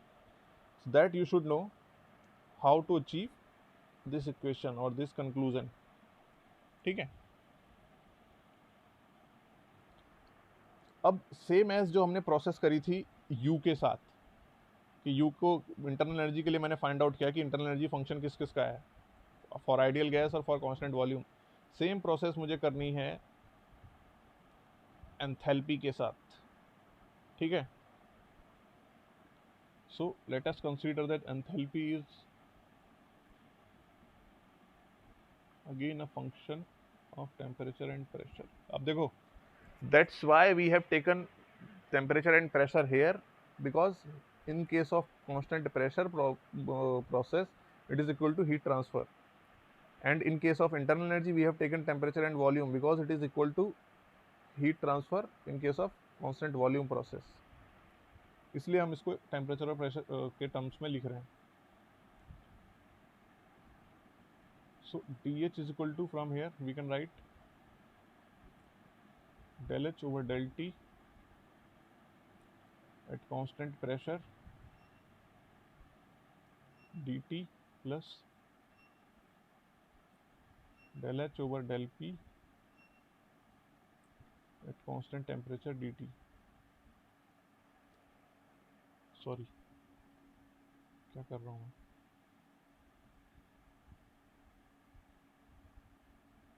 dp. ठीक है, now if pressure is constant, if the pressure is constant, so dp is equal to 0, and if the dp is equal to 0 then this quantity will be 0, so dH will be equal to del H over del T at constant pressure dt. ठीक है, और यही हमने अभी देखा किसके equal था, constant pressure पे चेंज इन एंथैल्पी QP के, एंड QP वी नो क्या होता है, CP dt. यहाँ से अगर आप कंपेयर करोगे तो क्या आ जा रहा है, del H over del T at constant pressure is equal to CP. ठीक है, तो इस क्वांटिटी को मैंने इक्वेशन में पुट किया तो DH इज इक्वल टू क्या आ गया,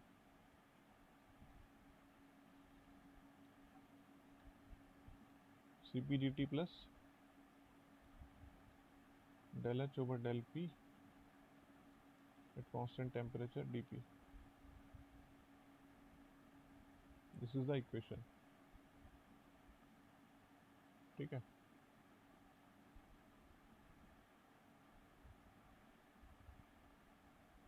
now if pressure is equal to constant, ठीक है, so dP is equal to 0, so from here dH will be CP dt, which is again a function of temperature only. ठीक है, तो same as internal energy in case of constant volume process, internal energy was function of temperature only. Same as here in case of constant pressure process, enthalpy is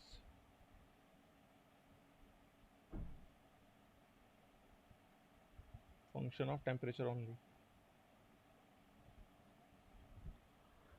ठीक है, for any substance.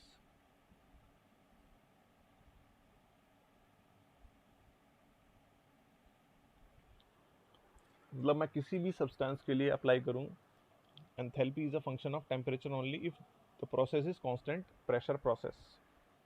ठीक है. The other hand, we know that H is equal to U plus PV. ठीक है. H is equal to U plus PV. After that, we know कि for ideal gas, U is a function of temperature. So I can put here H is equal to U, which is a function of temperature, plus, and for ideal gas, PV is equal to, I can write nRT. ठीक है. For ideal gas, PV is equal to nRT, or you can also write MRT. ठीक है. Then here it is R bar, then there will be R. ठीक है. So आपको दिख रहा है कि it is a function of temperature, and second one term is also the function of temperature. किस केस में? For an ideal gas. So that's why H is function of temperature only for ideal gas.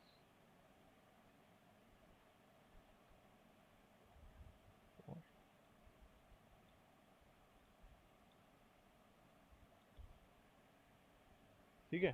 Same as you, जैसे internal energy थी ideal gas के लिए function of temperature only, enthalpy is also a function of temperature only for ideal gas.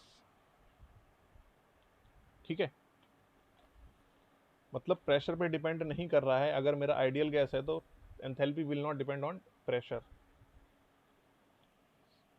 ठीक है. Sorry. तो जो इस equation में हमने ये फाइंड आउट किया. ठीक है. तो D H is equal to यहाँ से क्या आ गया?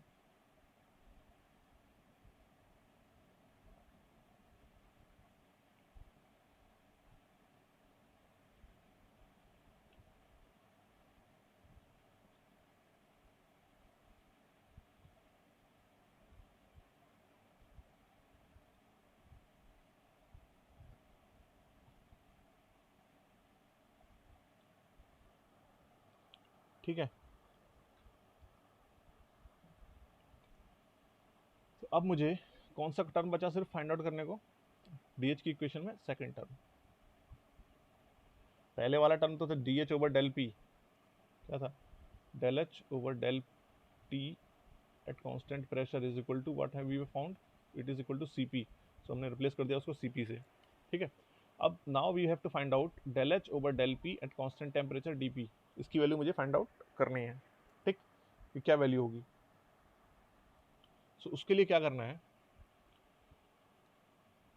देखो एक चीज ध्यान रखो बेटा, अगर मैं ये जो इक्वेशन करा रहा हूं ना अभी,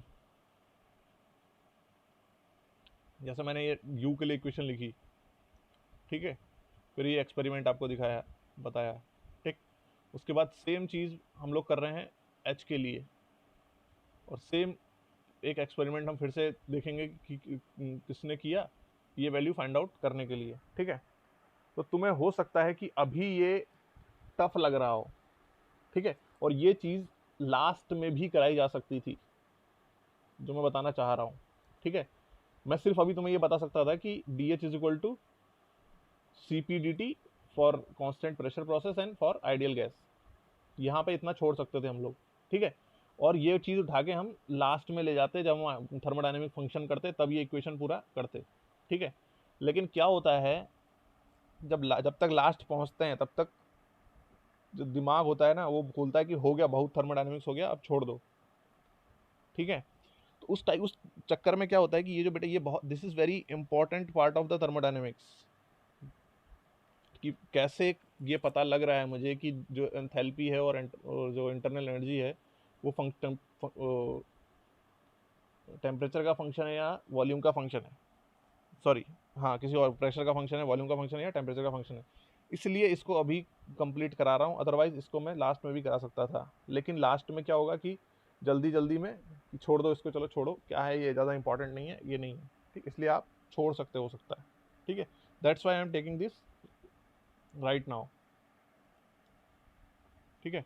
तो अब सर हाँ सर यहाँ जो आपने ये जो फाइनल इक्वेशन लिखा है टी एच हाँ equal C P D T plus doh H by doh P हाँ हाँ इंटू डी पी सर। हाँ सर ये जो इक्वेशन है इसके लिए जो सी पी डी टी वाला लिखा हुआ है, हाँ हाँ। तो यहाँ पर तो एक एजम्पशन हम पहले ही मान चुके हैं कि प्रेशर कांस्टेंट है। अजम्पशन हम पहले ही मान चुके हैं प्रेशर कांस्टेंट है। मतलब सर जनरली सबसे पहले हमने इंथैल्पी तो सपोज किया टेम्परेचर और प्रेशर का फंक्शन है, हाँ तो उसके अकॉर्डिंग हमने उसका टोटल डेरिवेटिव का इक्वेशन लिखा। हाँ हाँ फिर फर्स्ट एजम्पशन लिया कि प्रेशर कांस्टेंट है डीपी जीरो हो गया, हाँ जिसके कारण सेकेंड वाला टर्म जीरो हो गया, और फिर उसके कारण हम सीपी का टर्म लेकर के आए, हाँ और उससे हम तो एक्सप्रेशन निकला CP equals doh H by doh T. हाँ तो doh H by doh T तो हम फर्स्ट इक्वेशन में ले गए, और वहां से doh H by doh T तो रिप्लेस करते सीपी लिख दिए। हाँ लेकिन सर जैसे ही हम यहाँ पे C P equals doh H by doh T use करेंगे, तो हाँ। उसी वक्त तो सेकेंड वाला टर्म डीपी भी जीरो हो जाएगा, उसी वक्त सेकंड क्योंकि वाला इसी बेटा, नहीं नहीं, इसी देखो देखो, समझो 2 मिनट। जब भी आप कोई भी इक्वेशन सॉल्व करते हो, जैसे डिफरेंशियल इक्वेशन आपने सॉल्व करी है, ठीक है, यस सर। तो आप जो भी बाउंड्री कंडीशन अप्लाई करते हो, ठीक है, जब बाउंड्री कंडीशन आप यस अप्लाई सर। करते हैं तो क्या करते हैं, मैं पर्टिकुलर वैल्यू जो देता हूँ फंक्शन की, उस किसी पर्टिकुलर जो वेरिएबल है जिस पे डिपेंडेंट है वो, तो वही तो अप्लाई डायरेक्ट पुट करता हूँ मैं, और फिर उसी लेकिन से सर मैं कोई भी बाउंड्री कांस्टेंट। कंडीशन में ये होता है। Yes sir. हाँ बोलो क्या कह रहे हो। सर बाउंड्री कंडीशन में ये होता है कि एक सिस्टम के एक पार्टिकुलर पॉइंट पर ही वो कंडीशन वैली करती है, लेकिन यहाँ अगर हम प्लेसर कांस्टेंट ले लें तो हमारा पूरा का पूरा सिस्टम में ही प्लेसर कांस्टेंट का कंडीशन लग गया। हाँ तो इसको तो हम बाउंड्री कंडीशन नहीं ना कर सकते, तो ये तो सिस्टम के किसी भी स्टेट पे हम किसी भी पॉइंट पे ले यही कंडीशन होगा। किसी भी तो सर पॉइंट। बस हम ये कहना चाह रहे हैं, आधे आधे चलते तो वैसे भी सर हम तो डीपी वाला टर्म रिप्लेस ही करना है, लेकिन सर क्या ये इक्वेशन लिखना सही होगा? ये इक्वेशन लिखना क्यों सही नहीं होगा बेटा। तो सर देखो जैसे ही अगर मैं, हम यहाँ पे हाँ तो सीपी अगर इंटू देखो डीटी वही वाला तो बोल रहा टर्म हूँ, ले अगर लें। डीपी की तुम इसको हटा रोगे तो ऑब्वियस सी बात है कि ये डीपी हटेगा ही हटेगा यहाँ से, यस सर। समझ रहे हो। अगर तुम प्रेशर को कांस्टेंट लेके चलोगे तो ऑब्वियस सी बात है ये डीपी हटेगा ही हटेगा, तो सिर्फ क्या बचेगा, डीएच ओवर सीपी डीटी ही बचेगा, यस सर। ठीक है। तो मतलब सर ये इक्वेशन मत किसी तरह किसी प्रॉब्लम्स में या फिर उसमें तो यूज नहीं कर सकते नहीं, जब तक पूरा सर, कंक्लूड हम नहीं कर रहे हैं तब तक हम यूज नहीं कर सकते इसको, अभी तो हम सिर्फ हाँ। वैल्यूज दोनों की फाइंड आउट करने के लिए उसको अप्लाई यूज एक एक्सप्रेशन लिख रहे हैं बस, यस ठीक है। Sir. Yes sir. So now we have to find out what is the value of dH over del P at constant temperature, ठीक है। So for that Joule Thomson did a experiment, ठीक है। आप लोगों ने joule Thompson experiment पढ़ा होगा बाद में, थर्मोडायनेमिक्स में ही पढ़ रखा होगा ऑलरेडी, ठीक है।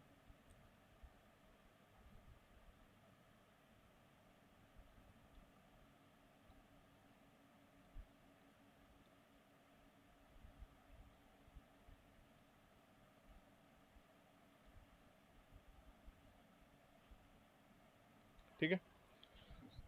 So what he did,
ठीक है।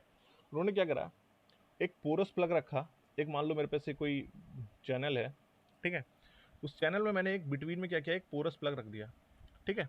पोरस प्लग का मतलब क्या है कि अगर कोई भी, जैसे आप फोम समझ सकते हो, ठीक है, थोड़ा जो इसमें क्या है, होल्स हैं, जो मतलब मैटर इससे पास हो सकता है, but it gives a restriction to the matter, ठीक है।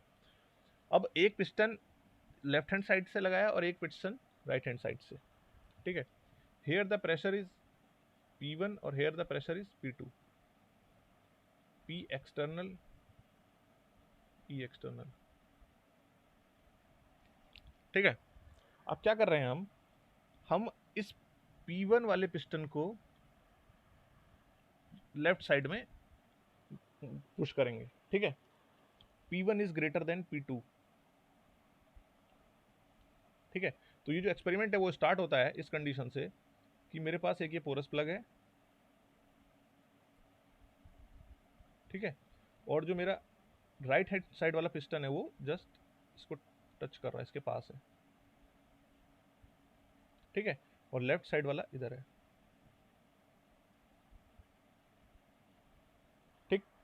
तो अब यहाँ पे अगर वॉल्यूम V1 है और फाइनल कंडीशन में क्या हो रहा है, ये मेरा पोरस प्लग है, फाइनल कंडीशन में ये राइट साइड वाला पिस्टन कुछ वॉल्यूम ऑक्यूपाई कर ले रहा है,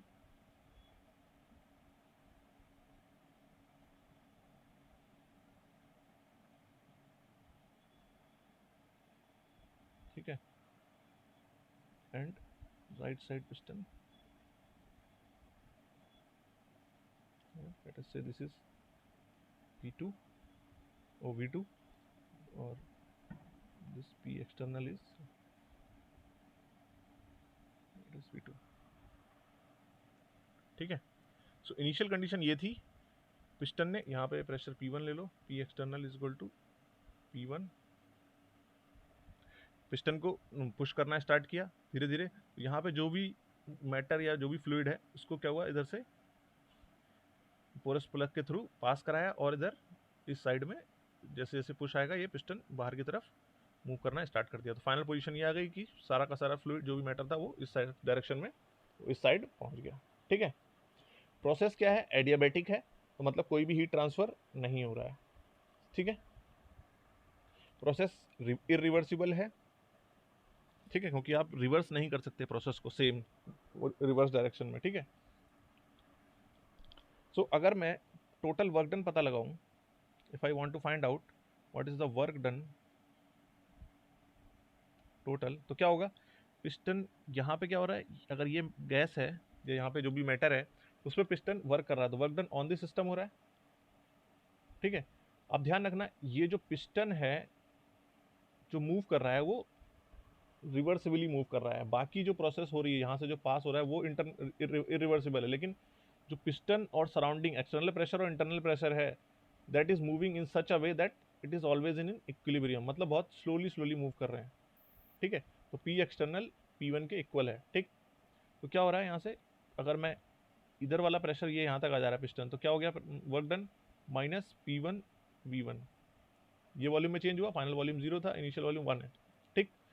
नेगेटिव इसलिए क्योंकि work done on the system, plus यहाँ पे क्या हो रहा है, सिस्टम पिस्टन इनिशियल में कहाँ था, यहाँ था, फाइनल पोजीशन में क्या हुआ, यहाँ पहुँच गया, तो वर्क किसने किया, जो अंदर गैस है उसने किया, तो work done by the system, तो क्या हो गया P2 V2, तो नेट वर्क डन क्या हो गया P2 V2 minus P1 V1, ठीक है। अब from the first law we know that del Q is equal to du del W, ठीक है, और we can say that Q is equal to du plus W। Q तो क्या है, adiabatic process है 0, तो यहाँ से du इज इक्वल टू कितना हो गया माइनस W, जब माइनस W लिखा तो क्या आ जाएगा वहाँ से P1 V1 minus P2 V2,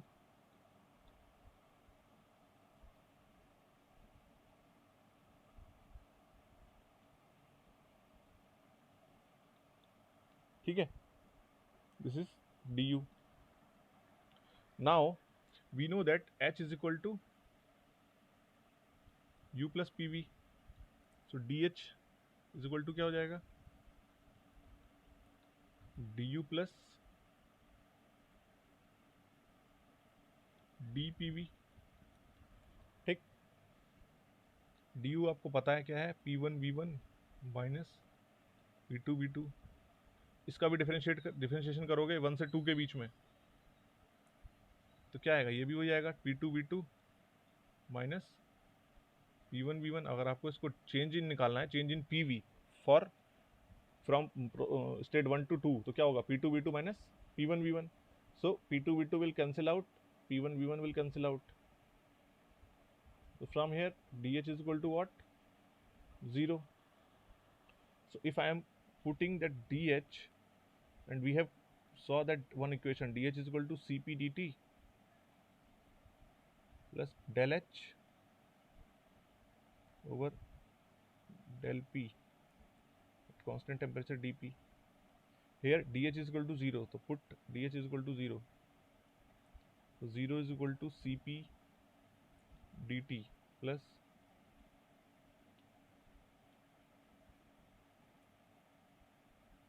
dP। so from here मैं फाइंड आउट कर सकता हूँ del H over del P at constant temperature is equal to minus Cp dt over dP at constant enthalpy।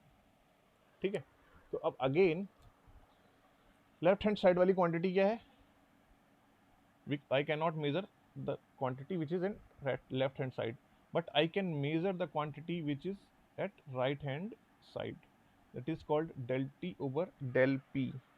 ठीक है, change in temperature with respect to the change in pressure at constant enthalpy, and this term is denoted by mu JT, it is called Joule-Thomson coefficient।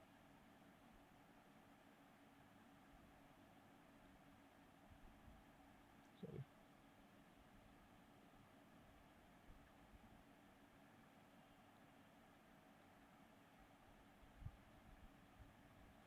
ये सब आप लोगों ने पढ़ रखा होगा थर्मोडायनेमिक्स में, जूल थॉम्सन कोफिशिएंट होता क्या है। ठीक है, what do you mean by joule Thompson coefficient. ठीक है, अगर अब मैं इसकी वैल्यू को पुट करता हूं इक्वेशन में, then what is the value of DH, DH is equal to Cp dt minus Cp mu JT।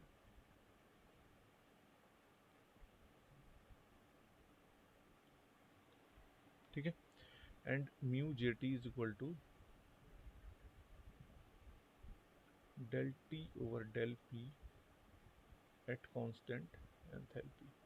ठीक है, मतलब अगर मेरी एंथैल्पी कांस्टेंट है, देखो लास्ट जो प्रोसेस एक्सपेरिमेंट हमने शो किया है उसमें एंथैल्पी कांस्टेंट आ रही है, ये जो एक्सपेरिमेंट था, अब इसमें वर्क डन फाइंड आउट किया तो कंक्लूड किया तो क्या आ रहा है यहाँ से, एंथैल्पी कांस्टेंट है। इसका मतलब दिस एक्सपेरिमेंट, जिस Joule Thomson experiment is, we can say that this experiment is आइसेंथैल्पिक।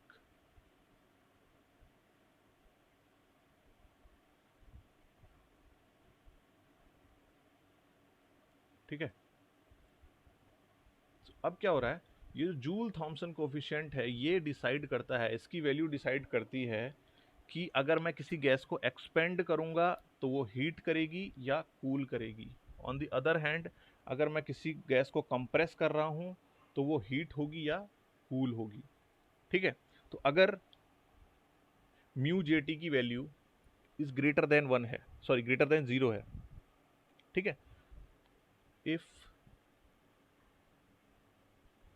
Mu jetty is greater than 0, ठीक है, जब ग्रेटर देन 0 होगा इसका मतलब क्या है, del T over del P. अगर मैं प्रेशर को रिड्यूस कर रहा हूं, ठीक है, ध्यान देना इधर, मैंने बोला कि लेट अस कंसीडर कि म्यू जेटी की वैल्यू ग्रेटर देन 0 है, मतलब जूल थॉमसन की वैल्यू ग्रेटर देन 0, मतलब del T over del P at constant enthalpy should be greater than 0। इसका मतलब क्या हुआ कि अगर मैंने प्रेशर को रिड्यूस किया तो डीपी क्या हो जाएगा, P2 minus P1 less than 0। Then temperature को भी क्या होना पड़ेगा, रिड्यूस होना होगा, तभी डेल टी भी लेस देन 0 आएगा और दोनों नेगेटिव क्वांटिटी क्या होंगी, पॉजिटिव हो जाएंगी। आ रहा समझ में क्या बोल रहा हूँ? तो क्या हुआ कि अगर मैं किसी गैस को एक्सपेंड कर रहा हूं जिसके लिए जूल थॉमसन कोफिशिएंट की वैल्यू ग्रेटर देन 0 है, तो एक्सपेंशन के बाद उसका टेम्परेचर क्या हो जाएगा, रिड्यूस हो जाएगा। ठीक है। ऑन द अदर हैंड अगर मैं प्रेशर को इंक्रीज कर रहा हूं, मतलब कंप्रेस कर रहा हूं, तो डीपी क्या हो गया, ग्रेटर देन 0। सो टेम्परेचर को भी क्या होना पड़ेगा, इंक्रीज होना पड़ेगा, that is DTV greater than 0 होना चाहिए, तभी क्या होगा, जूल थॉमसन कोफिशिएंट 0 आएगा। आ रहा है समझ में? तो जिन गैसेस के लिए म्यू जेटी की वैल्यू ग्रेटर देन 0 है, वो गैसेस प्रेशर रिड्यूस करने पर कूल होती हैं और प्रेशर इंक्रीज करने पर हीट होती हैं। ठीक। ऑन द अदर हैंड अगर if mu is less than 0, that means del T over del P at constant enthalpy is less than 0। इसका मतलब ये हुआ अगर आपने प्रेशर को रिड्यूस किया, सो del P is less than 0, तो टेम्परेचर क्या हो जाएगा, इंक्रीज हो जाएगा, तभी ये क्वांटिटी क्या होगी, नेगेटिव होगी।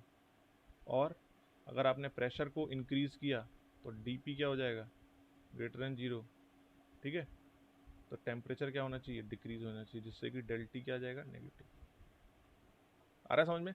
मतलब जस्ट रिवर्स हो गया कि अगर जूल्स थॉमसन कोफिशिएंट की वैल्यू लेस देन 0 है, तो मैं अगर किसी गैस को एक्सपेंड भी कर रहा हूं तब भी उसका टेम्परेचर क्या हो जा रहा है, इंक्रीज हो जा रहा है। ठीक है। ऑन द अदर हैंड किसी गैस को मैं कंप्रेस भी कर रहा हूं तब भी उसका टेम्परेचर क्या हो जा रहा है, डिक्रीज हो जा रहा है। आ रहा है समझ में? तो ये जो जूल थॉमसन कोफिशिएंट है, ये हमारा बहुत इंपॉर्टेंट रोल प्ले करता है जब हम बात करते हैं रेफ्रिजरेटर और रेफ्रिजरेंट्स की। ठीक है। रेफ्रिजरेंट्स में क्या होता है, रेफ्रिजरेटर में क्या होता है, आपने देखा होगा रेफ्रिजरेटर के पीछे एक स्मॉल सी ट्यूब लगी होती है, कॉपर ट्यूब, बहुत ही स्मॉल डायमीटर की। ठीक है। ऐसे घुमा घुमा के ऐसे ऐसे ऐसे करके लगी होती है। ठीक है। सो इसमें क्या होता है कि यहाँ से रेफ्रिजरेंट अंदर आता है। ठीक। अब क्योंकि जो ट्यूब का जो डायमीटर है बहुत स्मॉल है, तो प्रेशर क्या होगा, इसमें ड्रॉप होगा। ऑब्वियस सी बात है, प्रेशर ड्रॉप होगा। ठीक है। क्योंकि मैं बहुत ही स्मॉल डायमीटर के थ्रू किसी फ्लूइड को पास करा रहा हूं, तो क्या होगा, प्रेशर ड्रॉप होगा। जितना डायमीटर कम होगा उतना प्रेशर ड्रॉप होगा ज़्यादा। ठीक। अब प्रेशर ड्रॉप हो रहा है। ठीक है। अब रेफ्रिजरेटर में मुझे क्या चाहिए कि टेम्परेचर भी ड्रॉप होना चाहिए प्रेशर के साथ, क्योंकि रेफ्रिजरेटर क्या करेगा, हीट एक्सट्रैक्ट कर रहा है। तो अगर टेम्परेचर में रेफ्रिजरेंट का टेम्परेचर कम नहीं होगा तो वो हीट सराउंडिंग से एक्सट्रैक्ट नहीं करेगा। ठीक है। So that's Y if I am reducing the pressure, the temperature should also reduce.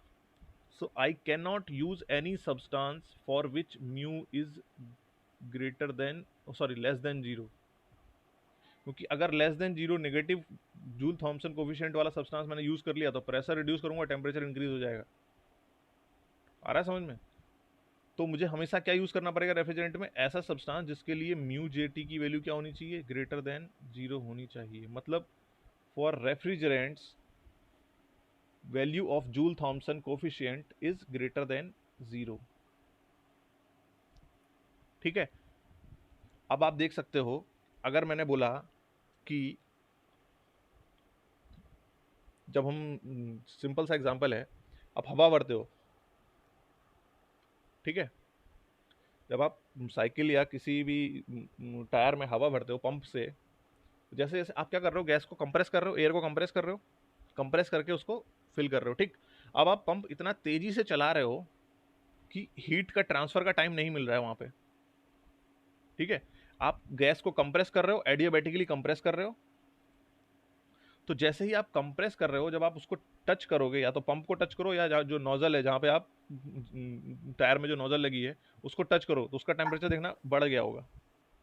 ठीक है, टेम्परेचर इंक्रीज हो जा रहा है। क्यों? क्योंकि मैं प्रेशर को इंक्रीज कर रहा हूँ, कंप्रेसर को ये देखो यहाँ प्रेशर इंक्रीज कर रहा हूँ, तो टेम्परेचर भी क्या हो जा रहा है? इंक्रीज हो जा रहा है। आ रहा है समझ में? So for air mu JT is greater than 0।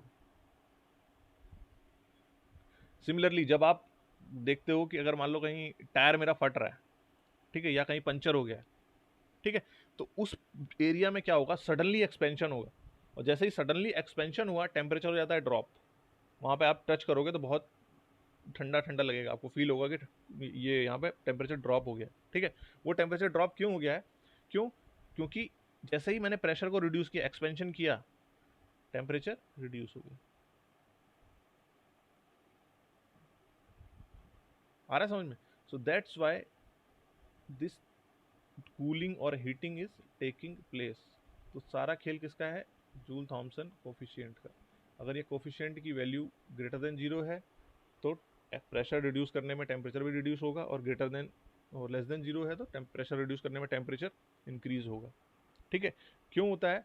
वो इसलिए होता है कि दो इफेक्ट आते आपके कंसीडर होते हैं यहाँ पे। एक तो आप एक्सपेंड कर रहे हो तो उसकी वजह से प्रेशर रिड्यूस होगा, लेकिन एक्सपेंशन में यहाँ पे जैसे देखो आपने एक्सपेंशन किया तो फ्रिक्शन हो रहा है, फ्रिक्शन आ रहा है, तो फ्रिक्शन की वजह से हीट जनरेट होती है। ठीक है, तो दोनों में से जो भी जो फैक्टर डोमिनेंट हो जाता है वही आपका इफेक्ट क्रिएट करता है। अगर यहाँ पे टेम्परेचर इंक्रीज हो रहा है इसका मतलब फ्रिक्शन फैक्टर डोमिनेंट है, यहाँ पे टेम्परेचर रिड्यूस हो रहा है इसका मतलब जो प्रेशर एक्सपेंशन फैक्टर डोमिनेंट है। ठीक है, तो ये डिसाइड करते हैं हम कौन सा फैक्टर डोमिनेंट होगा, ये म्यू जेटी से। तो डिफरेंट गैसेस के लिए value of mu jetty is given, और रेफ्रिजरेंट्स के लिए। ठीक है, सो अभी के लिए इतना रखते हैं, 9:01 हो सर गए। हाँ बोलो बेटा। जैसे आइडियल गैसेस के लिए तो म्यू जेटी जनरली हाँ, ग्रेटर देन 0 होना चाहिए। आइडियल गैसेस के लिए क्या होना चाहिए? Greater than 0। नहीं, 0। आइडियल गैसेस के लिए म्यू जेटी 0 होता है। तुम अगर बोलोगे, जैसे मैंने बात सर वो करी, हाँ बोलो क्या कह रहे हो? सर आइडियल गैसेस में तो प्रेशर टेम्परेचर के बीच में डायरेक्टली प्रोपोर्शनलिटी होता है। प्रेशर टेम्परेचर प्रेशर के बीच बढ़ने में के साथ टेम्परेचर बढ़ता है, डायरेक्टली रिलेशन प्रोपोर्शनलिटी होता है ना सर। प्रेशर बढ़ने से टेम्परेचर भी बढ़ता है प्रेशर बढ़ने से टेम्परेचर भी बढ़ता है। सर। आइडियल गैस लॉ पे, यस, बेटा, आइडियल गैस हाँ इक्वेशन के सुनो सुनो अकॉर्डिंग। सुनो सुनो, वो कंडीशन प्रेशर और टेम्परेचर बढ़ने का, वो कंडीशन में तुम DQ को कंसीडर नहीं कर रहे हो। समझ रहे हो? That process has to be yes sir, adiabatic, that process has to be enthalpic, yes isenthalpic. ठीक है, तो वो कंडीशन हम यस कंसीडर नहीं कर रहे हैं वहाँ पे, जब आप बोल रहे हो कि pressure is directly proportional to temperature. ठीक है, here I am talking about DQ, yes जब एडियाबैटिक कंडीशन है। ठीक यस है, सर। तो अभी इतना ही रखते सर हैं। चलो एक बार हाँ, प्रीवियस स्लाइड्स दिखा दीजिएगा। आप PDF में शेयर क्या करूँ? प्रीवियस स्लाइड बस एक बार से दिखा दीजिए, तो लिखना है सर उसका नोट्स। ओके,